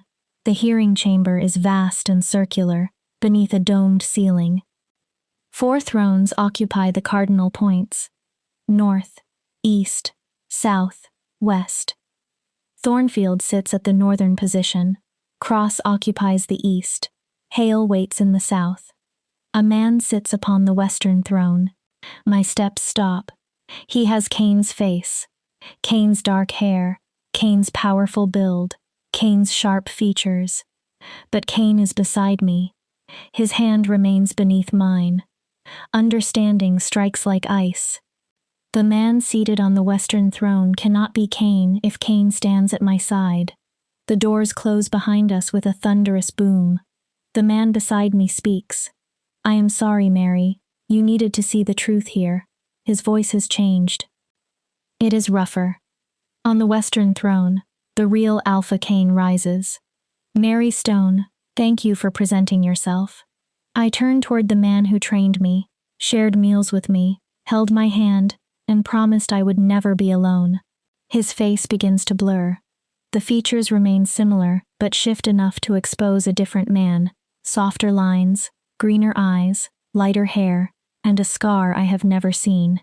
Who are you? My name is Rowan. I am Kane's beta. Guilt fills his face. The Alpha needed to verify that your abilities were genuine and that you could be trusted. He could not risk exposing himself to an unknown celestial. I went in his place. The betrayal hits harder than any physical blow. The training, the dinners, the stories, the confession beside the fire, the kiss against my hand, everything. You were testing me. I was learning what you could do. You pretended to be him. The Alpha ordered it. My gaze moves toward the real Kane. He watches from his throne with a distant expression. You allowed me to believe. My voice fails. You heard everything I told him. Yes, Kane says. Heat floods my face. Every vulnerable confession was reported to a stranger who had remained safely hidden. Kane descends from the throne. At close distance, I recognize the differences. His movements carry greater authority. His eyes are colder. Power surrounds him in a way Rowan could only imitate. I apologize for the deception, Kane says, but a celestial appearing after 4 centuries could have been a trap. I could not risk personal exposure until your intentions were known. So you sent someone else to take the risk. Rowan is not expendable. Then why did you send him instead of coming yourself? Kane hesitates. The first crack appears in his control. Because trusting someone once cost me everything. Because you frightened me in a way the council never managed. How? You made me want to believe you were real. His eyes become haunted. When Rowan described your courage, your progress, and the way you refused to surrender, I wanted to trust it. I could not risk discovering I was wrong. And now you know I was foolish enough to fall for your performance. No, I know Rowan did not exaggerate. I also know I destroyed any chance of genuine trust by hiding. You did. Cross speaks from her throne. This is precisely what I warned you about, Mary. Kane manipulated you from the beginning. Enough, Thornfield snaps. His golden eyes turn furiously toward Kane. You never told me about a proxy. You would have objected, Kane says. Yes, and I could not allow sentiment to compromise security. Security? I laugh, but the sound breaks. You feared that I might hurt you, so you sent another man to make me trust him. Mary, Rowan says, what I told you was true, while wearing someone else's face. My history, my respect for you, my feelings, those were real. That makes it worse. Hale rises. If the emotional performance is finished, we have a hearing to conduct. Miss Stone, control your tantrum. Tantrum. Rage cuts through the pain. I learned that the person I trusted never existed, and that the Alpha I bound myself to watched me become attached to his substitute. You call that a tantrum? I call it emotional instability, Hale replies. You cannot control your feelings, yet you expect us to believe you can control celestial power. My emotions are human, my power is not. I force myself to breathe. They want me unbalanced. What do you require? A demonstration, Cross says. Transform and hold the form for 60 seconds. I look at Kane. If I succeed, then we discuss the terms of autonomy, Thornfield says. But you should understand that although the charter is legally valid, the personal bond supporting it is compromised. They would be right to question it. I walk toward the center of the chamber. Circular wards are carved into the marble beneath my feet. I close my eyes and reach for the door.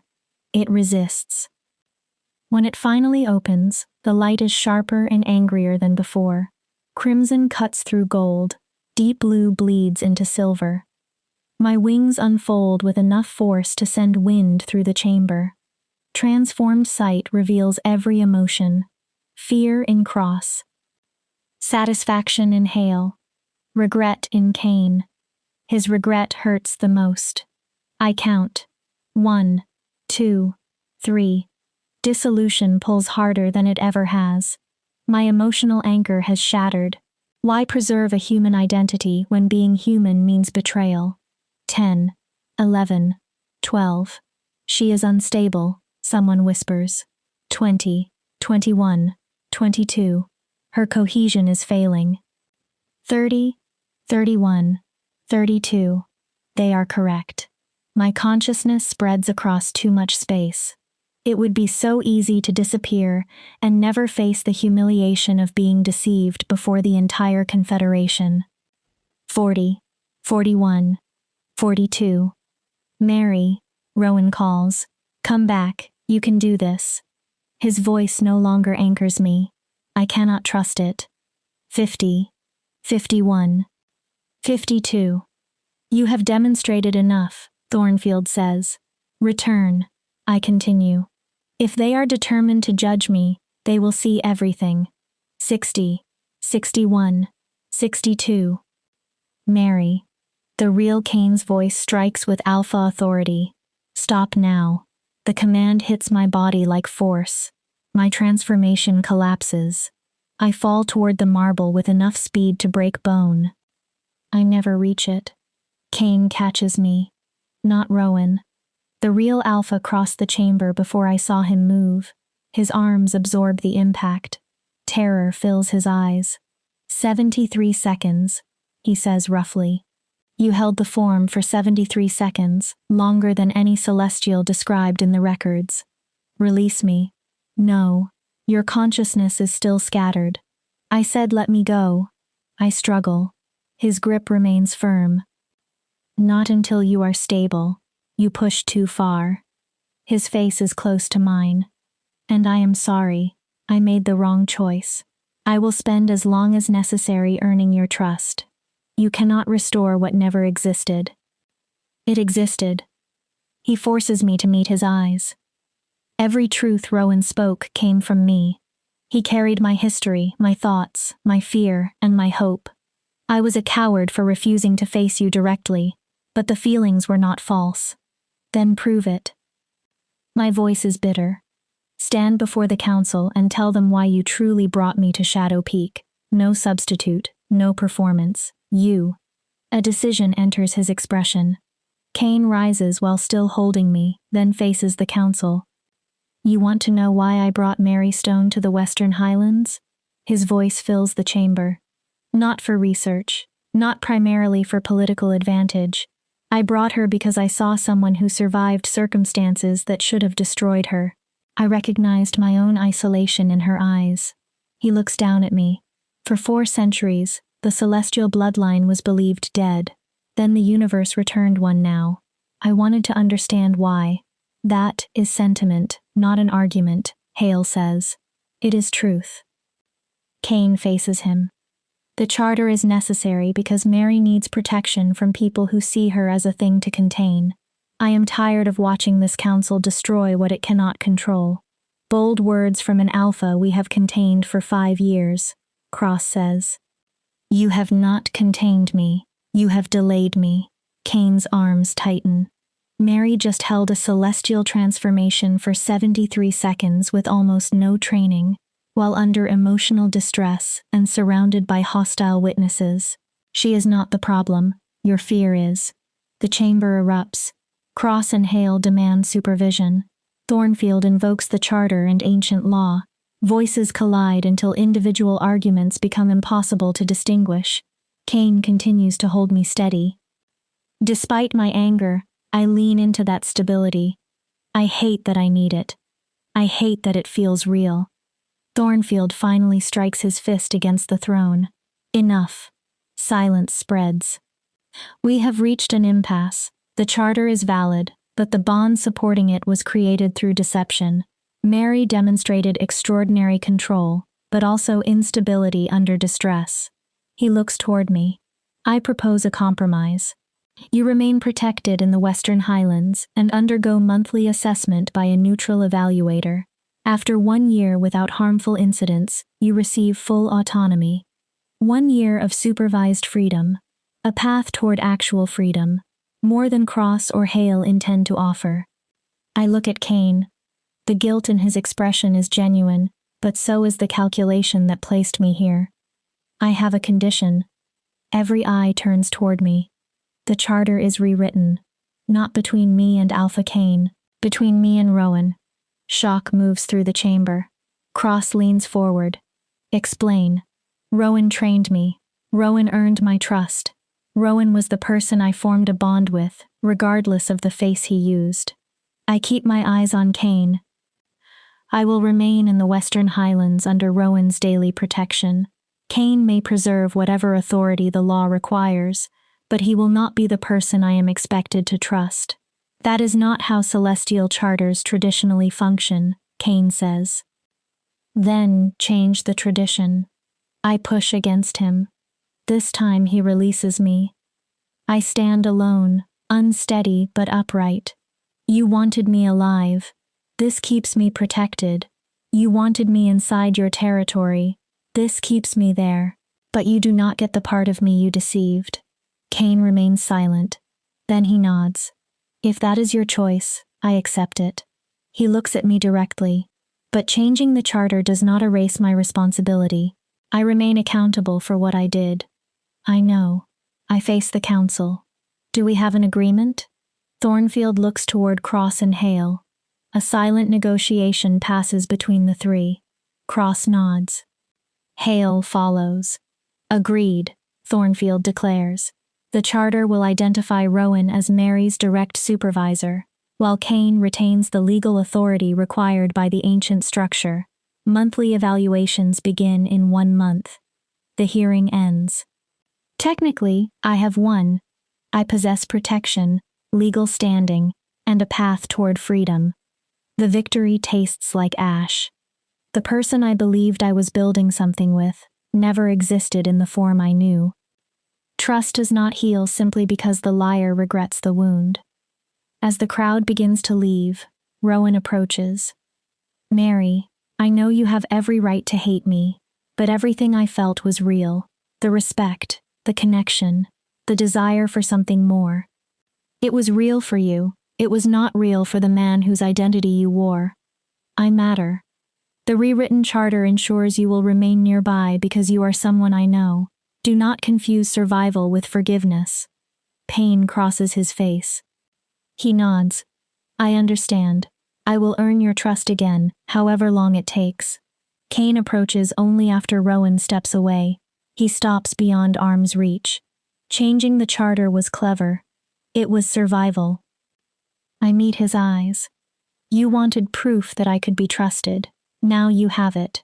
I can trust the right person. You are not that person. I understand. Do you? You allowed fear to turn you into a coward. You are right. He offers no defense. I cannot undo what happened. I can promise that I will never use another intermediary with you. Every conversation from this moment will be face to face. No disguise. No proxy. And if I never believe you, then I will have failed. But I will still spend the next year proving that the man Rowan described exists inside me, even if imperfectly. He glances toward his beta. Do not punish Rowan for my decision. His reports changed near the end. He cared more than he was supposed to. I am not punishing him. I am protecting myself. I turn away. The hearing is finished. I want to leave. The coaches are ready. I walk from the chamber without looking back. Behind me, Kane and Rowan begin discussing the modified charter, the evaluations, and the structure of my carefully supervised freedom. Once again, powerful men are turning my life into a problem of logistics. Perhaps that is all it has ever been. Chapter 7. The Year of Hollow Freedom. The journey to Shadow Peak is silent.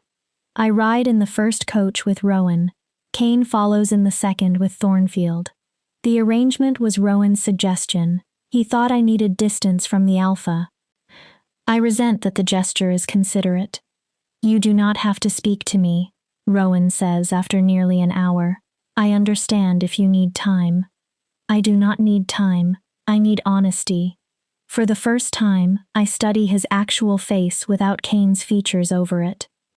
His build is similar, but his face is softer. His eyes are greener, his hair lighter. He is handsome, but more approachable and less dangerous. How much of what you told me belonged to you? The history about the council and killing his brother belonged to Cain. And everything else? He hesitates. My respect for you was mine. My admiration, my concern during training, the way I wanted you to succeed. He looks away. By the third day, I was no longer only gathering information. I had become invested in you.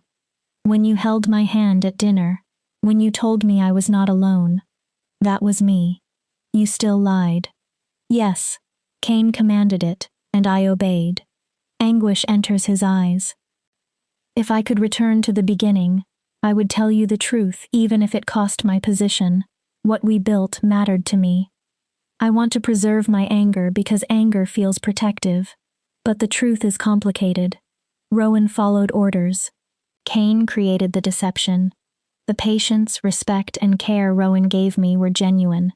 I do not know how to forgive you, I admit. I do not know whether I want to. Then do not. Not now. Perhaps never. He maintains careful distance. But the charter places your safety, training, and well-being under my responsibility. We will spend considerable time together. I am asking permission to try to repair what I damaged, as myself. And if you fail, then I fail. At least I will know I attempted everything. I study him. He does not possess Cain's cold calculation.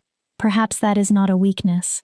Perhaps I need someone who consistently appears without games or hidden motives. You may try, but if you lie to me again about anything, the bond ends. I will find a way. Understood. Relief passes over his face. When we reach Shadow Peak near midnight, Mira waits in the courtyard.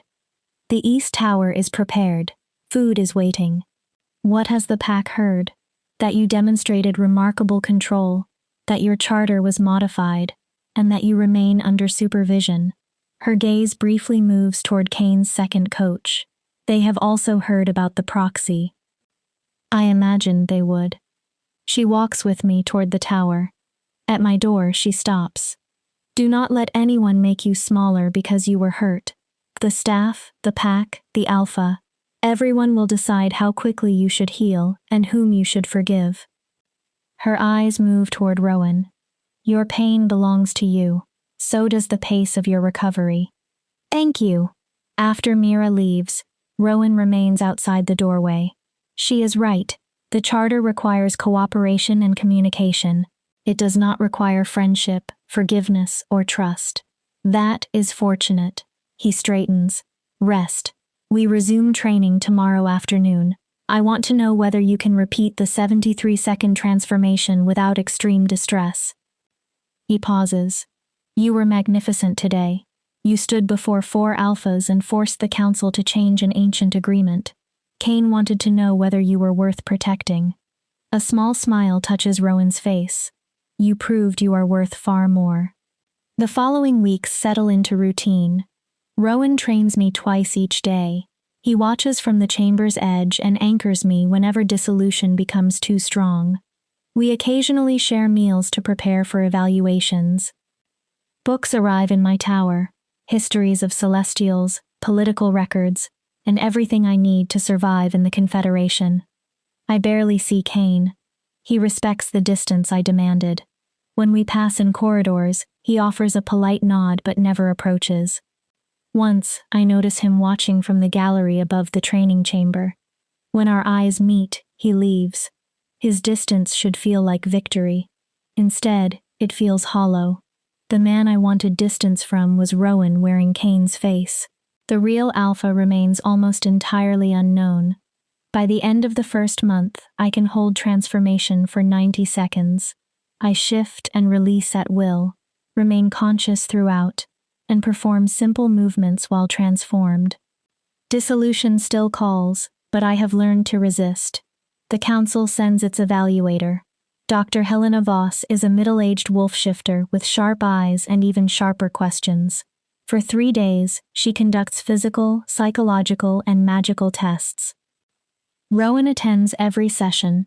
He records details and objects whenever a question becomes too intrusive. You have progressed beyond reasonable expectations, Dr. Voss concludes. Control is excellent. No harmful incidents, no loss of awareness. She looks over her glasses. However, I am concerned about your emotional condition. I am fine. My assessment indicates depression, isolation, and severe difficulty with trust. You meet the technical requirements of the charter, but you are not thriving. Survival is enough. The council expects evidence that you can integrate into shifter society. At present, you obey the agreement's wording, but not its intended spirit. After she leaves, Rowan finds me at the window. She is not entirely wrong. You believe I should attend dinner parties and become friends with people frightened by my existence? I believe you should stop punishing yourself for being hurt. He moves closer but does not enter my personal space. You train, you read, you eat alone. You have reduced your entire life to surviving this agreement. Perhaps disappearing slowly is easier. Perhaps. He is silent for a moment. May I show you something? 1 hour. If you hate it, we return, and I never ask again. I search his face for manipulation. There is only hope. 1 hour. He leads me beneath the fortress through corridors I have never entered. We emerge inside an enormous library. Thousands of books and scrolls fill shelves beneath high windows. Ancient artifacts rest in alcoves. Moonlight spreads silver across the floor. The fortress's original inhabitants created this collection, Rowan explains. Some texts here exist nowhere else. He removes a narrow book bound in midnight blue leather, including this. The title is written in an unfamiliar language, but when I touch it, the letters shift into words I can read. Memories of the Luminous, a Celestial's Journey. It is a diary, Rowan says, written by one of the last Celestials 3 centuries ago. She describes transformation, isolation, and loving someone who could never completely understand her. I turn the pages. They see the light and fail to see me. Transformation is drowning in color. He claims to love me, yet fears what I am. The words strike painfully close. Thank you. There are dozens more, histories, journals, records. This library contains more celestial knowledge than any other place in the Confederation. He gestures around us. It can be yours. A place to learn what you are without anyone observing or judging. Why show me now? Because isolation is destroying you. His answer is blunt. I cannot force you to forgive or trust me. I can give you somewhere to be alone without being lonely. These people understood you, even if they survive only through words. Tears sting my eyes. This does not repair what happened. I know. Perhaps it helps a little. I spend 3 hours reading. Rowan sits across the room with another book. He gives me silence, but remains close enough that I am not entirely alone. Something changes that night. Not forgiveness. The beginning of acceptance. Rowan was part of the deception, but he did not design it. He is trying, imperfectly, to make amends. Winter settles across the western highlands. Snow covers the mountains. My days belong to training. My nights belong to the library. I learn that Celestials were genuine bridges between realms. They perceived pathways, beings, and solutions wolves could not see. Their unique perspective made them valuable advisors. I also learned that many died alone. Because they could not reproduce with wolves, traditional families were uncommon. Their abilities created fear and fascination, but rarely understanding. Some eventually chose dissolution rather than endure centuries of isolation. The knowledge does not make me despair. It makes me feel less alone. Rowan and I develop a careful friendship. The intense connection from the first week fades into something steadier, based on honesty rather than borrowed identity. He tells me about being a beta, the person who performs much of the work while the alpha receives the authority and recognition. I tell him about growing up as the defective Omega no one expected to matter. We both understand what it means to be overlooked. By the 6th month, evaluations have become routine. Dr. Voss continues recording my improvement. Her concern about isolation decreases as I begin attending limited pack gatherings and spending more time outside the tower. I encounter Kane more often. Our conversations remain brief and formal. He keeps his promise: no disguise, manipulation, or intermediaries. Sometimes I catch him watching me.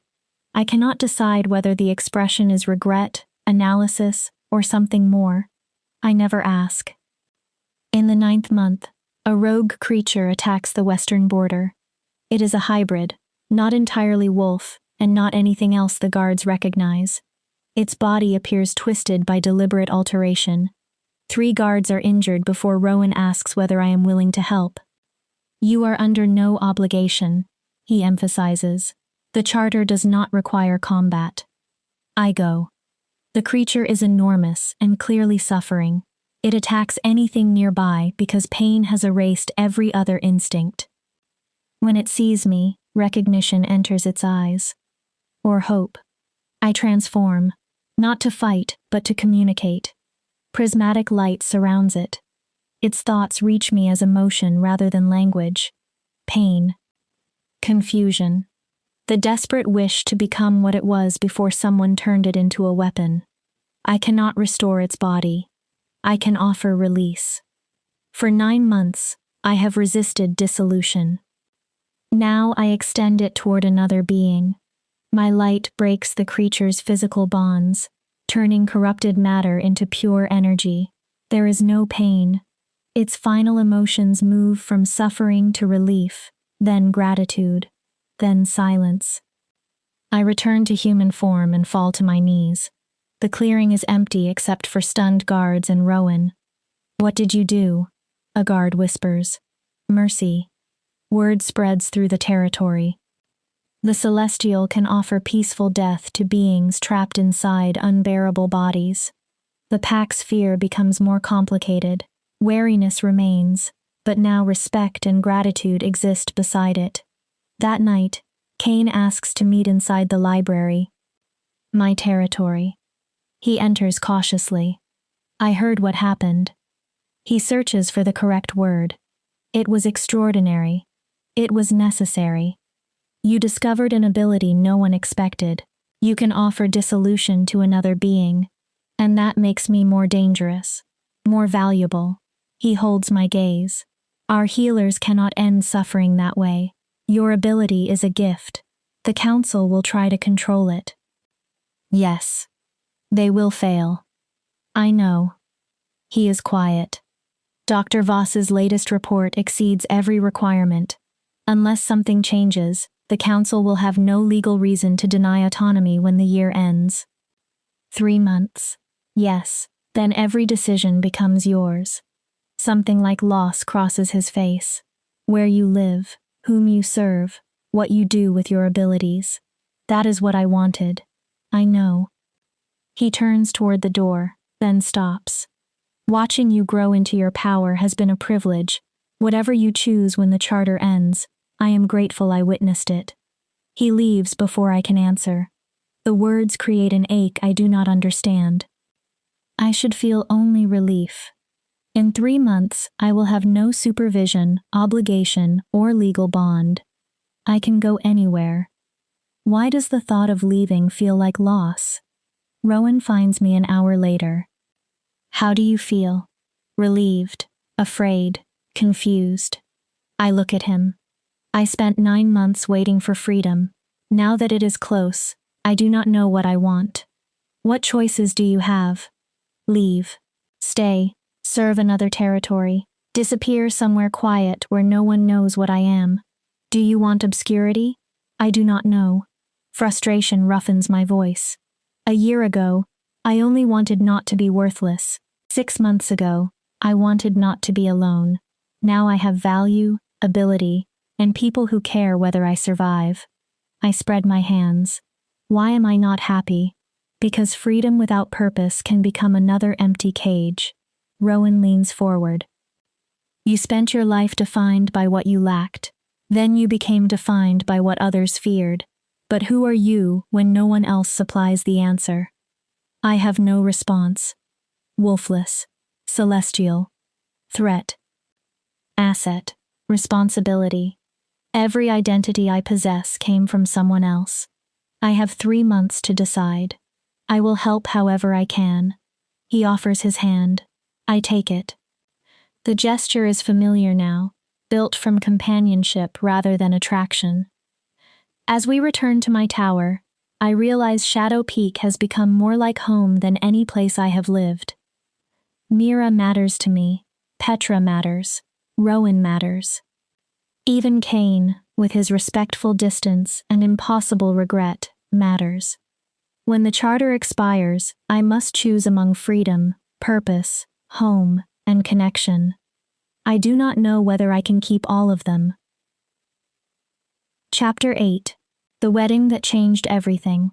The invitation arrives 2 weeks before my charter expires. Formal parchment carries the seal of the Eastern Territory. Alpha Cross invites the residents of Shadow Peak to attend her bonding ceremony with Alpha Dominic Hale. The union will connect the Eastern and Southern Territories. The unspoken message is clearer. Together, Cross and Hale will control the council and consolidate power against the Western Highlands. Rowan brings the invitation to the library. This is political theater. Cross wants witnesses to her victory. Victory over whom? Cain. Thornfield. Anyone who opposed her containment policies.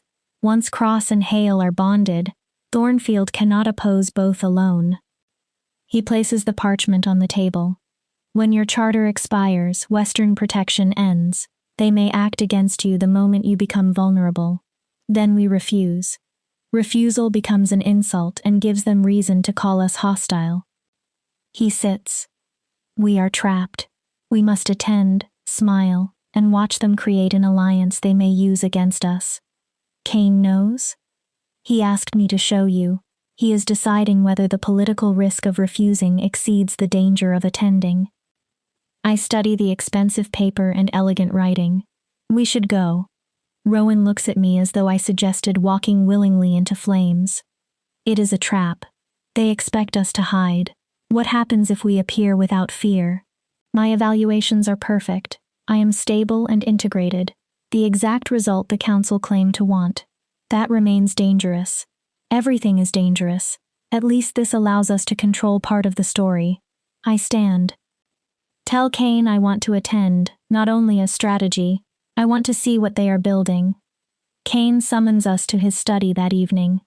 It is the first time I have entered since the night I unknowingly spoke to Rowan in Cain's form. The real Alpha sits behind the desk. 9 months of distance have not made him easier to read. You want to attend. Yes. Why? Refusal appears frightened. Attendance appears confident. Or suicidal. Cross and Hale will not attack publicly. Dr. Voss's reports give them no legal justification. Moving against me during their own ceremony would appear petty and vindictive. Those qualities have never restrained Cross. Her desire to look reasonable will. I meet his formal posture with my own. She wants history to remember that she allowed me an opportunity and watched me succeed. Attacking me would destroy that image. Cain studies me. You have learned politics. I had effective teachers. My gaze moves briefly toward Rowan. All right, Cain says. We accept. A full delegation will attend. You, Rowan, Mira, key staff, and me. We present unity. His eyes lock with mine. If anything goes wrong, I will protect you, charter or no charter. In 2 weeks, I stop being your responsibility. Why continue? The question leaves before I can prevent it. Something raw appears beneath his control. Because 9 months ago, fear made me choose a deception that harmed you. I cannot change it. I can ensure you survive long enough to build whatever life you choose, even if that life contains no place for me. The following 2 weeks disappear beneath preparation. Mira chooses a dress elegant enough for diplomacy but enchanted to transform with me if necessary. Rowan drills me in formal protocol and political conversation. Petra examines me to ensure I can endure the stress. On the final night before departure, I return to the diary of the long-dead Celestial. Her last entry was written shortly before her death. They ask why I continue to resist dissolution when the light promises peace. I remain because someone must remember us. Someone must testify that we existed, that we mattered, and that we were more than the fear in wolf eyes. One day, another like me may find these words and know she was never alone. I press my hand against the page. You are not alone now, I whisper. I remember. Rowan enters carrying 2 glasses of wine. Company before battle? It is a wedding. In politics, the two are often similar. He sits in the chair he always uses. Are you nervous? Terrified, ready, eager for it to end. I drink. When the charter expires, will you feel relieved? Why would I? You will no longer be responsible for me. He sets down his glass. These months have been the most meaningful of my life, knowing the real you, the woman who reads the diaries of strangers and grieves for them, who grants mercy to suffering creatures, who remains human when dissolution would be easier, has never felt like an obligation. You are contractually required to say that. The contract ends in 2 weeks. He holds my gaze. If you leave, I will miss you. Not as a duty, as a friend, as someone who matters. I will miss you too. My throat tightens. You began as a lie and became one of the most honest people I know. A complicated achievement. His smile is bittersweet. I hope you stay. Not for Kane or politics. Shadow Peak is better with you here. I am better with you here. That is unfair. Do not make staying desirable when leaving may be wiser. Would leaving truly be wiser, or is pride telling you that? He finishes his wine. That decision belongs after the ceremony. We spend the remainder of the evening discussing books, ancient builders, and the possibility that other celestials may awaken. The friendship is comfortable and safe. When Rowan leaves, he places a brief, entirely platonic kiss on my forehead. I realize that leaving would not only create distance from Kane. I would lose Rowan, the library, the fortress, and the quiet life built during this year. Perhaps freedom does not always mean running from the place where you were hurt. Perhaps it means choosing what deserves your presence. The Eastern Territory is a day's journey away. We travel in formal procession with 3 coaches, uniformed guards, and Western banners. Kane wears black alpha regalia, Rowan wears the colors of a beta. I wear midnight blue, with silver woven through elaborate braids.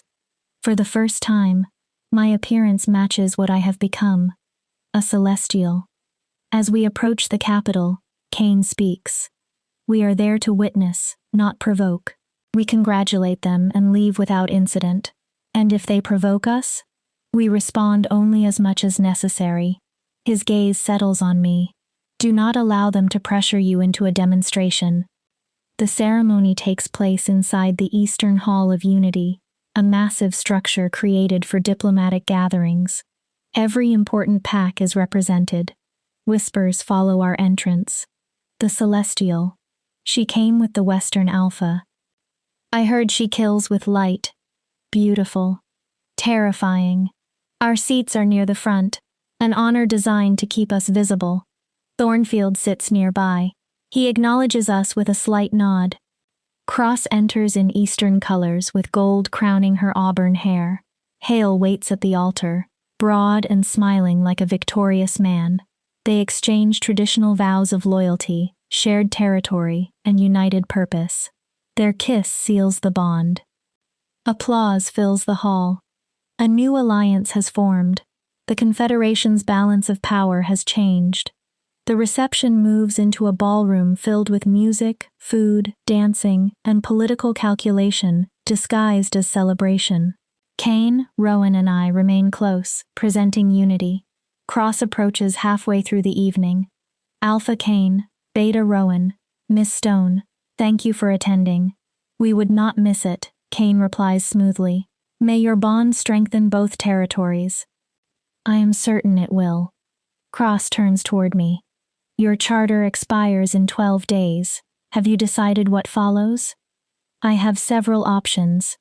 I hope remaining in the Confederation is among them. We require people with your ability. She lowers her voice. If you leave the Western Highlands, the Eastern Territory would welcome you. I will consider it. Refusing directly would create an insult. After she leaves, Rowan mutters, she is recruiting you. She can plan whatever she likes. I have not chosen. The evening continues. I dance once with Rowan to escape invasive questions. I refuse other invitations to avoid political implications. I smile, drink wine, and count the minutes until departure. Then a guard falls near the entrance.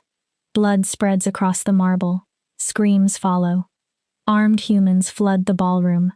Strange symbols cover their clothing. An unnatural light glows from their weapons. Purist extremists, Thornfield shouts. Anti-shifter militants. Kane moves immediately, ordering guards to evacuate civilians. Hale transforms into a massive golden wolf and charges. Cross raises a magical shield around those nearest her. One militant lifts a crackling weapon toward the newly bonded alphas. Time slows. The weapon discharges. A bolt of corrupted energy travels too quickly for Cross or Hale to evade. If it reaches them, 2 alphas die during their bonding celebration. The Confederation collapses into chaos. I do not think. I move. Transformation strikes instantly. Prismatic light erupts as I throw myself between the weapon and its targets. The bolt hits my shield. The energy is twisted magic created specifically to kill shifters. I draw it into my light and neutralize it. The militant stares. What are you? Mercy. My transformed voice carries impossible harmonics. I release a pulse across the ballroom. It does not harm the attackers. It overwhelms the hostile purpose inside them. Weapons fall from their hands. Confusion replaces hatred. The militants forget why they entered and what they intended to do. Guards restrain them without resistance.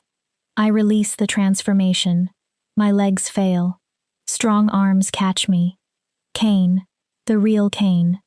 He crosses the ballroom with impossible speed and holds me before I fall. Are you injured? No, but something is wrong. The enemy weapon left corruption inside my light. Poison spreads through every color. Mary, Kane says, your eyes are flickering. Light and darkness war within me. Dissolution pulls with terrifying strength. I use too much power too quickly. My identity fragments. Move away. I push at Kane. I cannot hold it. I might take you with me. He refuses to release me. One hand cups the back of my neck. His forehead presses against mine. Then shadows pour from him. Not the absence of light. A substance of their own. Cool, solid, and grounding. They surround my fragmenting radiance without extinguishing it. His darkness gives my light borders, shape, and structure. I have you, he whispers. His voice is warm and present. You are not alone. Use my shadows. Hold on. I do. My light flows into the framework his power creates. Celestial radiance and impossible shadow combine. Slowly, painfully, my consciousness returns to one body. The ballroom has become silent. Everyone watches Kane's shadows remain wrapped around my light. Cross finds her voice. What was that?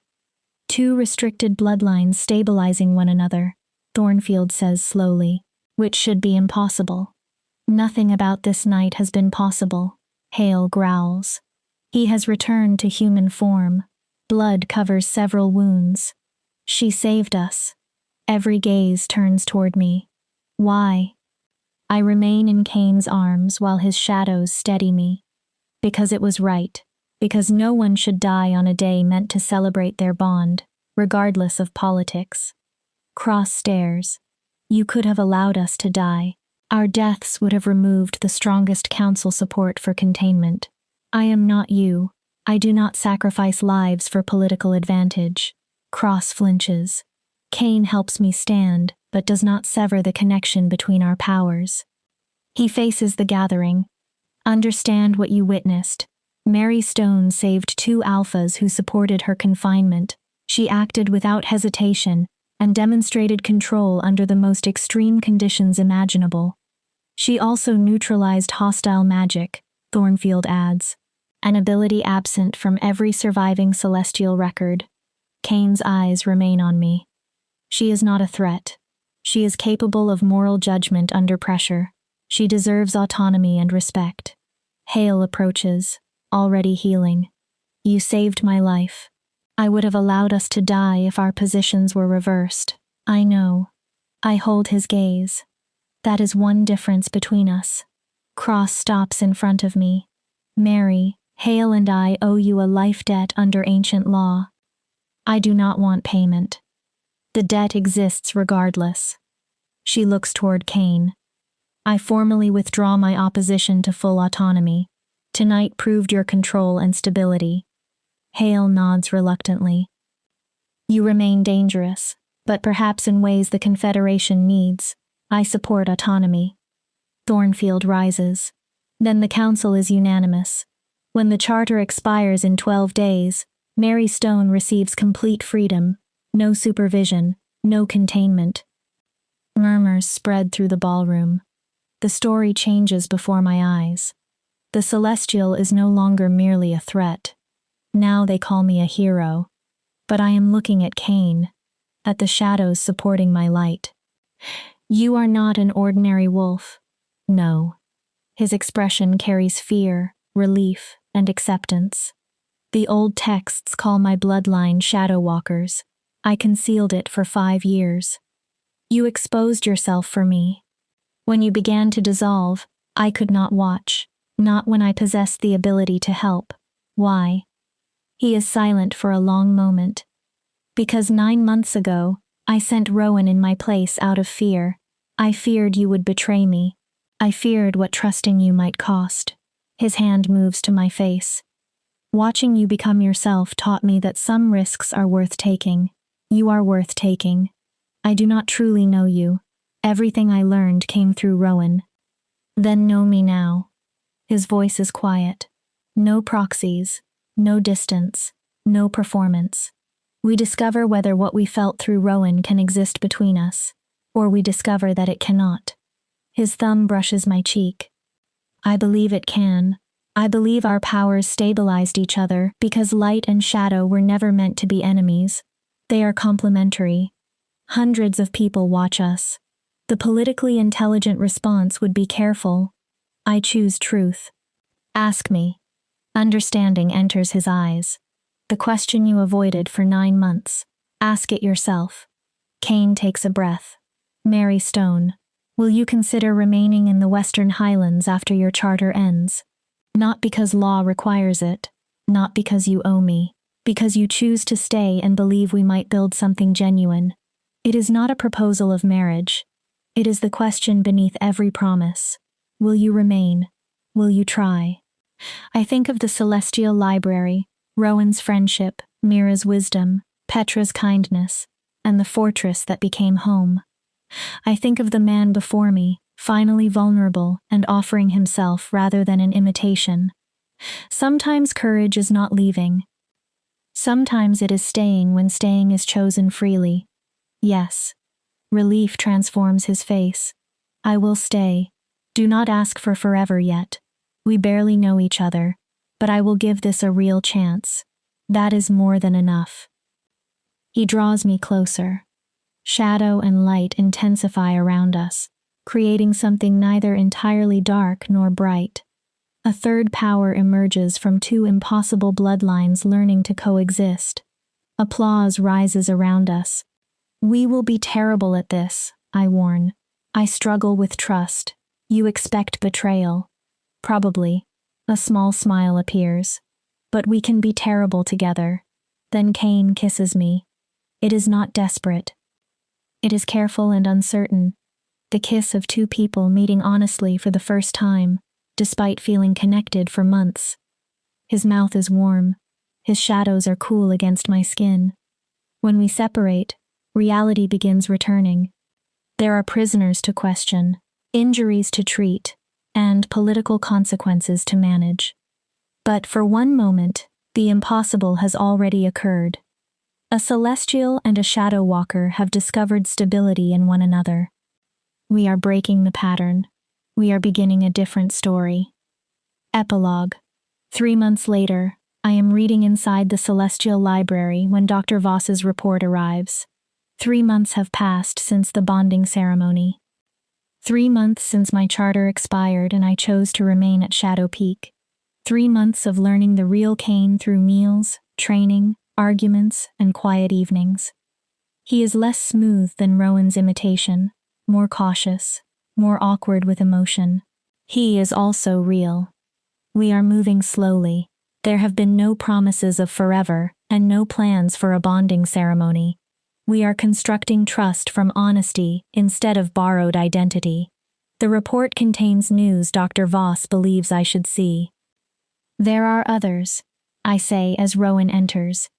He has become part of the library as naturally as the books and chairs. How many? 5 confirmed dormant bloodlines manifested during the past 3 months. 1 fire elemental, 1 frostwalker, 1 dreamweaver. I look at the final lines. 2 celestials. Others like you. The pattern is spreading, or returning. I set down the document. The world attempted to erase us, but bloodlines written into reality do not vanish. We were sleeping. And now you are waking.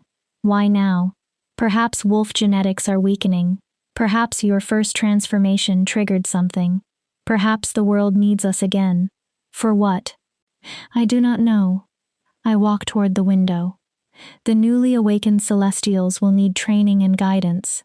They need someone who understands what it is like to open that door without knowing how to close it. I turn toward Rowan. I want to find them, bring them here if they choose, build a sanctuary, a school, or simply a place where people with forbidden bloodlines can exist without fear. Kane will support it. He has already discussed expanding the fortress and making the Western Highlands a haven. Purpose settles inside me. This is what I was missing, not freedom from every obligation, freedom to choose an obligation that matters. Footsteps announce Kane before he enters. Even after 3 months, my heart still catches when I see him. You received the report. 5 confirmed manifestations. Those are only the ones reported. Thornfield has identified 3 others in the north. Cross offered information from the Eastern Territory. His mouth twists slightly. Saving her life appears to have created a genuine sense of debt. People may be more complicated than we expect. Perhaps. Kane pulls me close. His shadows settle around my light in the quiet gesture that has become ours. We must reach the others before the council attempts to define them. I know. Are you ready to build this? It will not be easy. Nothing meaningful is. I look at Kane, then Rowan, then the shelves containing the voices of those who died believing they were alone. I have all of you. I have a home. I have the chance to use the power that once frightened me to help others survive it. I smile. I am ready. Then we begin. Later, Kane and I stand on the tower balcony while Rowan organizes preparations below. The sun sets over mountains that no longer feel foreign. Shadow Peak is home, not because I was forced to remain, but because I chose it. Freedom does not always mean living without obligations. Sometimes freedom means deciding which promises deserve to bind you. I am Mary Stone, celestial advisor, friend, almost lover to a shadow walker learning how to trust. Soon I will become a teacher to others awakening into powers they do not understand. The wolves claimed celestials were dangerous, unstable, and extinct. They were wrong. We are dangerous only to those who fear difference. We are stable when we are given genuine support. And we are not extinct. We are returning. This time, we are not waking alone. This time, we are building something meant to last.